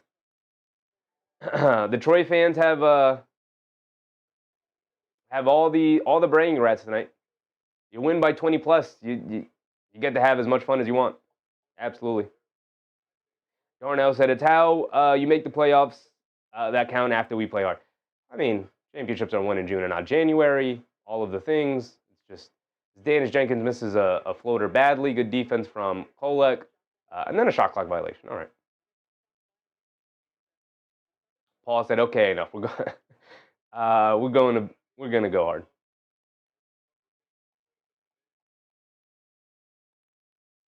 Freeman Witcher. What's up, Freeman? Ubian said Cade Cunningham is him right now. He's hooping. He's hooping. Simon said, when it rains, it pours. Love that saying. Yeah, and it's pouring right now. It is pouring. Porty hands it off to McBride, who hands it off to Yabusele, gets it over to Huck Porty. Hands it back off to McBride, being chased off the line by Green. Green fouls him. Foul on the floor. David said, I love New Yorkers. Thank you so much. Appreciate you, Davood.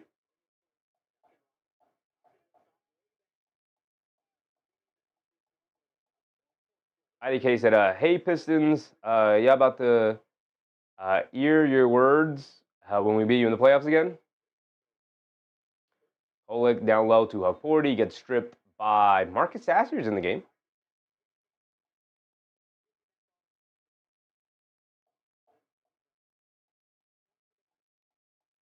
AB said, I need a break from this basketball team.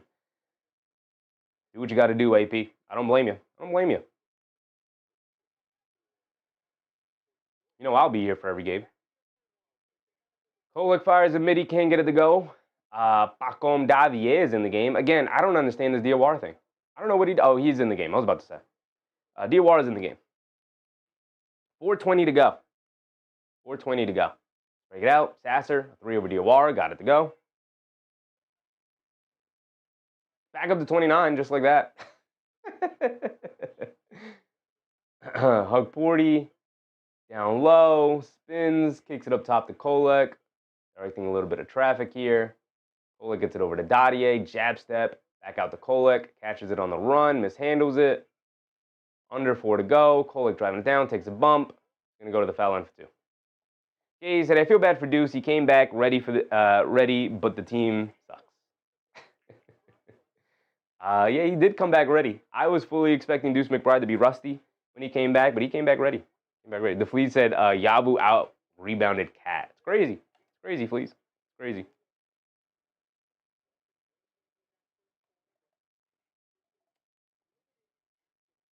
Gigi said, Hornets spanking OKC. OKC on the verge of dropping, of going 6 for 6 in their last 12. Kolek knocks down both of his free throws. Get your points, Tyler Kolek. Get your points.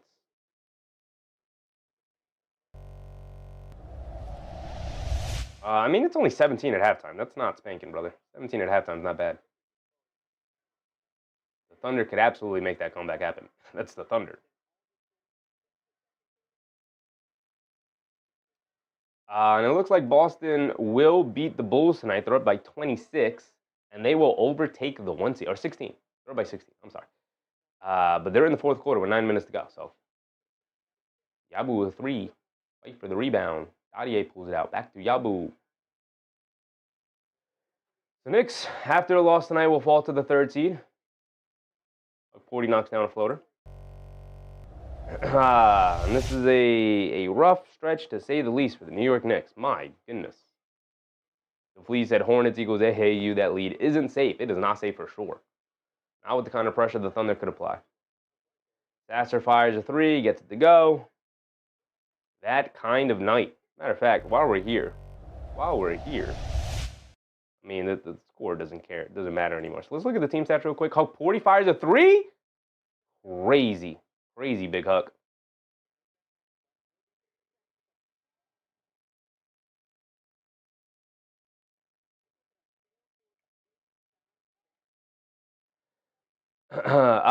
They won the rebound. I mean, none of this really matters because they smoked the Knicks. Jose Rodriguez, what's up, Jose? Cat is singing his team. Too many turnovers. We have to trade him for a decent defense. There's just nobody out there to trade him for right now, Jose. Unless Giannis is going to be traded for Karl-Anthony Towns straight up. There's nobody out there to trade him for, big dog.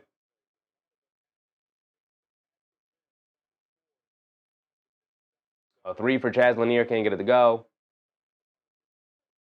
Freeman Witcher, what's up, Freeman? I apologize for my verbal, but this guy is known for his points. I don't know who that is, brother, but sure. 3-point shooting, 15 for 30 for the Pistons, 50% from three-point range for them tonight, and they're not a three-point shooting team. 13 for 29 for the Knicks is not bad, but not good enough. 13 for 14 from the foul line, 11 for 16 for the Pistons. 30 rebounds to 43, 14 assists to 22, 6 steals to 10, 3 blocks to 11, 18 turnovers to 14. They've lost every single category here tonight. I mean, they're down by 20 plus, so to be expected. Their largest lead of the game was 1. They've led for less than 1% of the time tonight. The only time they had a lead today was first play of the game. Anunoby got fouled. He knocked down his first free throw, missed the next one. So the Knicks were leading 1-0, and that was the only time they led tonight. As close to a wire-to-wire victory as you can get without it actually being one. Oda said, better luck next time, Knicks. Paul said, this is embarrassing as hell. Be embarrassed. Yeah, absolutely. Absolutely. I hope the Knicks are embarrassed. This is an embarrassing performance for sure. They're making us sit through all of this. He said Huck was shooting in the G League. Brick those two. I did see him shoot those in the G League. Diawara 3, in and out, can't get it to go. I don't understand the Mo Diawara completely out of the rotation right now. I like Mo Diawara more than I like McCullough. That's just me. That's just me.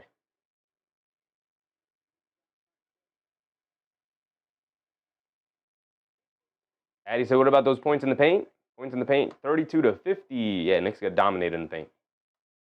And that's without Jalen Duren. And that's without Jalen Duren.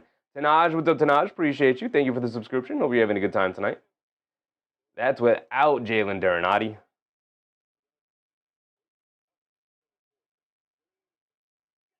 Green knocks down another three. 121 to 88.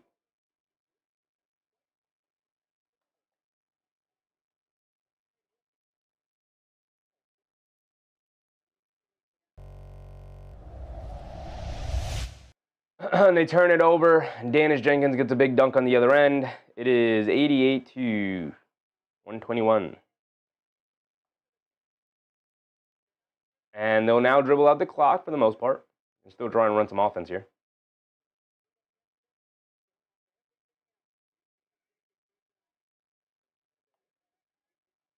And it is 90 for the Knicks. So 90 to 121, a 31-point loss to the New York Knicks. Zumba said Diawara brings some freshness. I agree with you.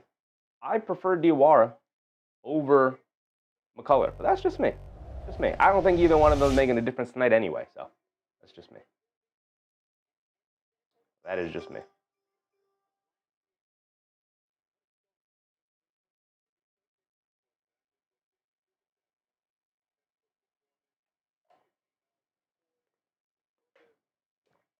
Celtics are on the verge of beating the Bulls here, so the Celtics, I guess if they lose, they still half a game behind the Knicks, but Celtics will jump up to the 2 seed, Knicks will fall down to the 3 seed. And here we go, because the schedule does not let up for the Knicks. Nuggets battling the 76ers here, and that's the Nuggets without Jamal Murray, without Nikola Jokic, without Aaron Gordon, without Christian Brown, without Jonas Valanciunas. I don't even know who they could be playing outside of those guys. Gotta look at the box score here. That was a Peacock game. Tanaj said, Knicks fans, I'm from Detroit, and I think you guys forgot in the playoffs last year the Pistons didn't have the best defensive player. Yeah, they didn't have Isaiah Stewart, and they didn't have Jaden Ivey, who was the second best scorer. Definitely not me. I definitely didn't forget that, Tanaj. I pointed that out multiple times last year. The Denver Nuggets started De'Ron Holmes, Spencer Jones, Bruce Brown, Jalen Pickett, and Peyton Watson. They're hanging in there. Hanging in there with Detroit. Off the bench, they got Hunter Tyson, Zeke Naji, Julian Strawther, and Curtis Jones. And they had to make Aaron Gordon and Christian Brown active in order to reach the minimum amount of players, even though they can't play because they're injured. Oof.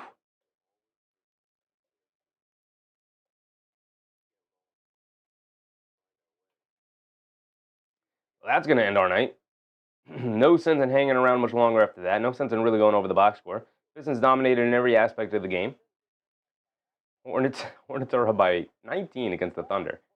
I need the Hornets to pull out the victory. It would be hilarious. Oda Austin said next game is January 7th against the Clippers. Yep. Knicks have to fly back home, play the Clippers, then fly back to the West Coast to play the Suns. And they're on a 5-game road trip against the Suns. Not close. Not going to let up here. But we will be live tomorrow. Cavs, Pacers, Magic, Wizards, Spurs, Grizzlies, Heat, Timberwolves. Probably the best game on tomorrow night. So we'll watch Heat Timberwolves. 8 o'clock start time. This is the game we're going to do. The other games, not good enough. This is the game we're going to do. We're going to do some Heat Timberwolves tomorrow. Hopefully we get a good game. Because we didn't get one tonight. I'll tell you that. We didn't get one tonight. Hopefully we get a good game.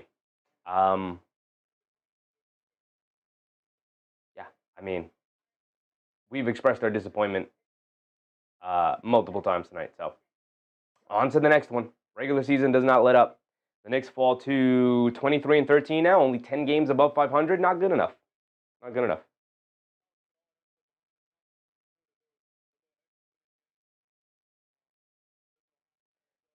What's my name said? Cat is booty. Put him on the bench. Darnell said 20 games in 1 month. Do they really have 20 games this month? Let's see. That is pretty crazy. It's a pretty crazy amount of games in January. Actually, it's better if I do it on the phone here through the app. That way they'll just tell us the amount and we don't have to count it. But even if it isn't 20, and get these ads off the screen, jeez.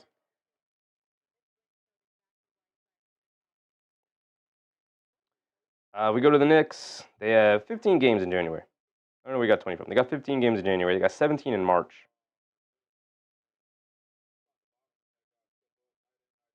Yep. So on to the next one. Games come fast. It is what it is. That's Spurs versus Grizzlies could be good too. Not without Zach Edey. I want to watch it without Zach Edey.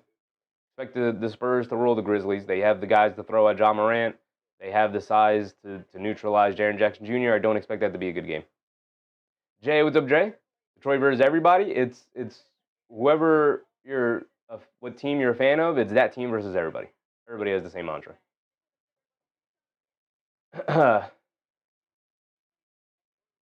What's my name said this team left winning games in 2025. You're not wrong. They are winless in 2026.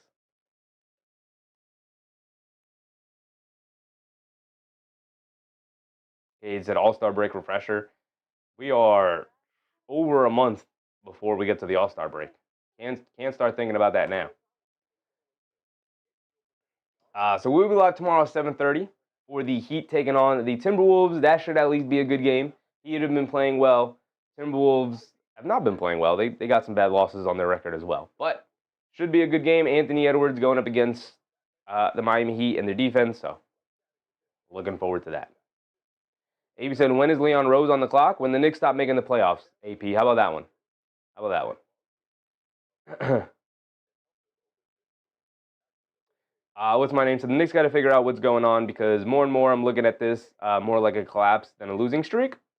I mean, I get where you're coming from, but the schedule has not been kind to them. If you read any of the beat reporters and the articles they've been reading and what they've been saying on podcasts, you read between the lines, they've all been saying the same thing. The in-season tournament took a lot out of them. The Christmas Day game took a lot out of them. Getting to those points took a lot out of them. And the schedule has not been kind to them. They've been constantly on the road. They've been constantly at home, traveling between home and away games constantly. They haven't had a break. They haven't had a home stand. The most game they played at home was 2 in a row, and they were both in back-to-backs. So, schedule's not been kind to them. They already were in a tough situation playing the extra game for the Cup Championship, and they're paying the price for it. Whether they think it was worth it or not, they're paying the price for it. So, Tanash said, good commentary in the game. You got a new subscriber here. Appreciate you, Tanash. Appreciate you. Unfortunately, we were not able to really give good commentary today, in my opinion, because the game was so bad. So bad. You know, we stopped really calling the game halfway through the third quarter. We kind of just started hanging out. Sometimes we get bad games, and bad games sometimes happen to your favorite team. So we will be back tomorrow with the Heat versus Timberwolves game, and then we'll be back on Wednesday for the Knicks flying back home to take on the Suns, and then flying back to the West Coast for their West Coast road trip. When it rains, it pours is the best description I've heard here tonight. But with that being said, we're going to end it right there.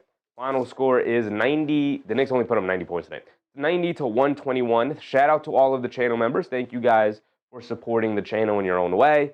I very, very much appreciate it, guys. Thank you. It is very cheap to be a channel member.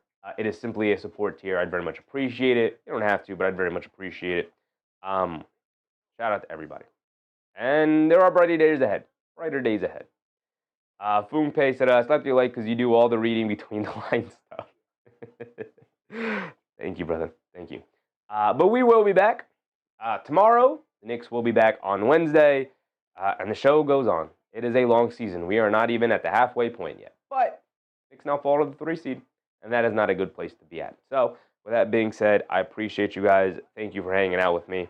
Remember to brush your teeth before bed. Stay hydrated. And I'll catch you on the next one. Good night, everybody. Bye.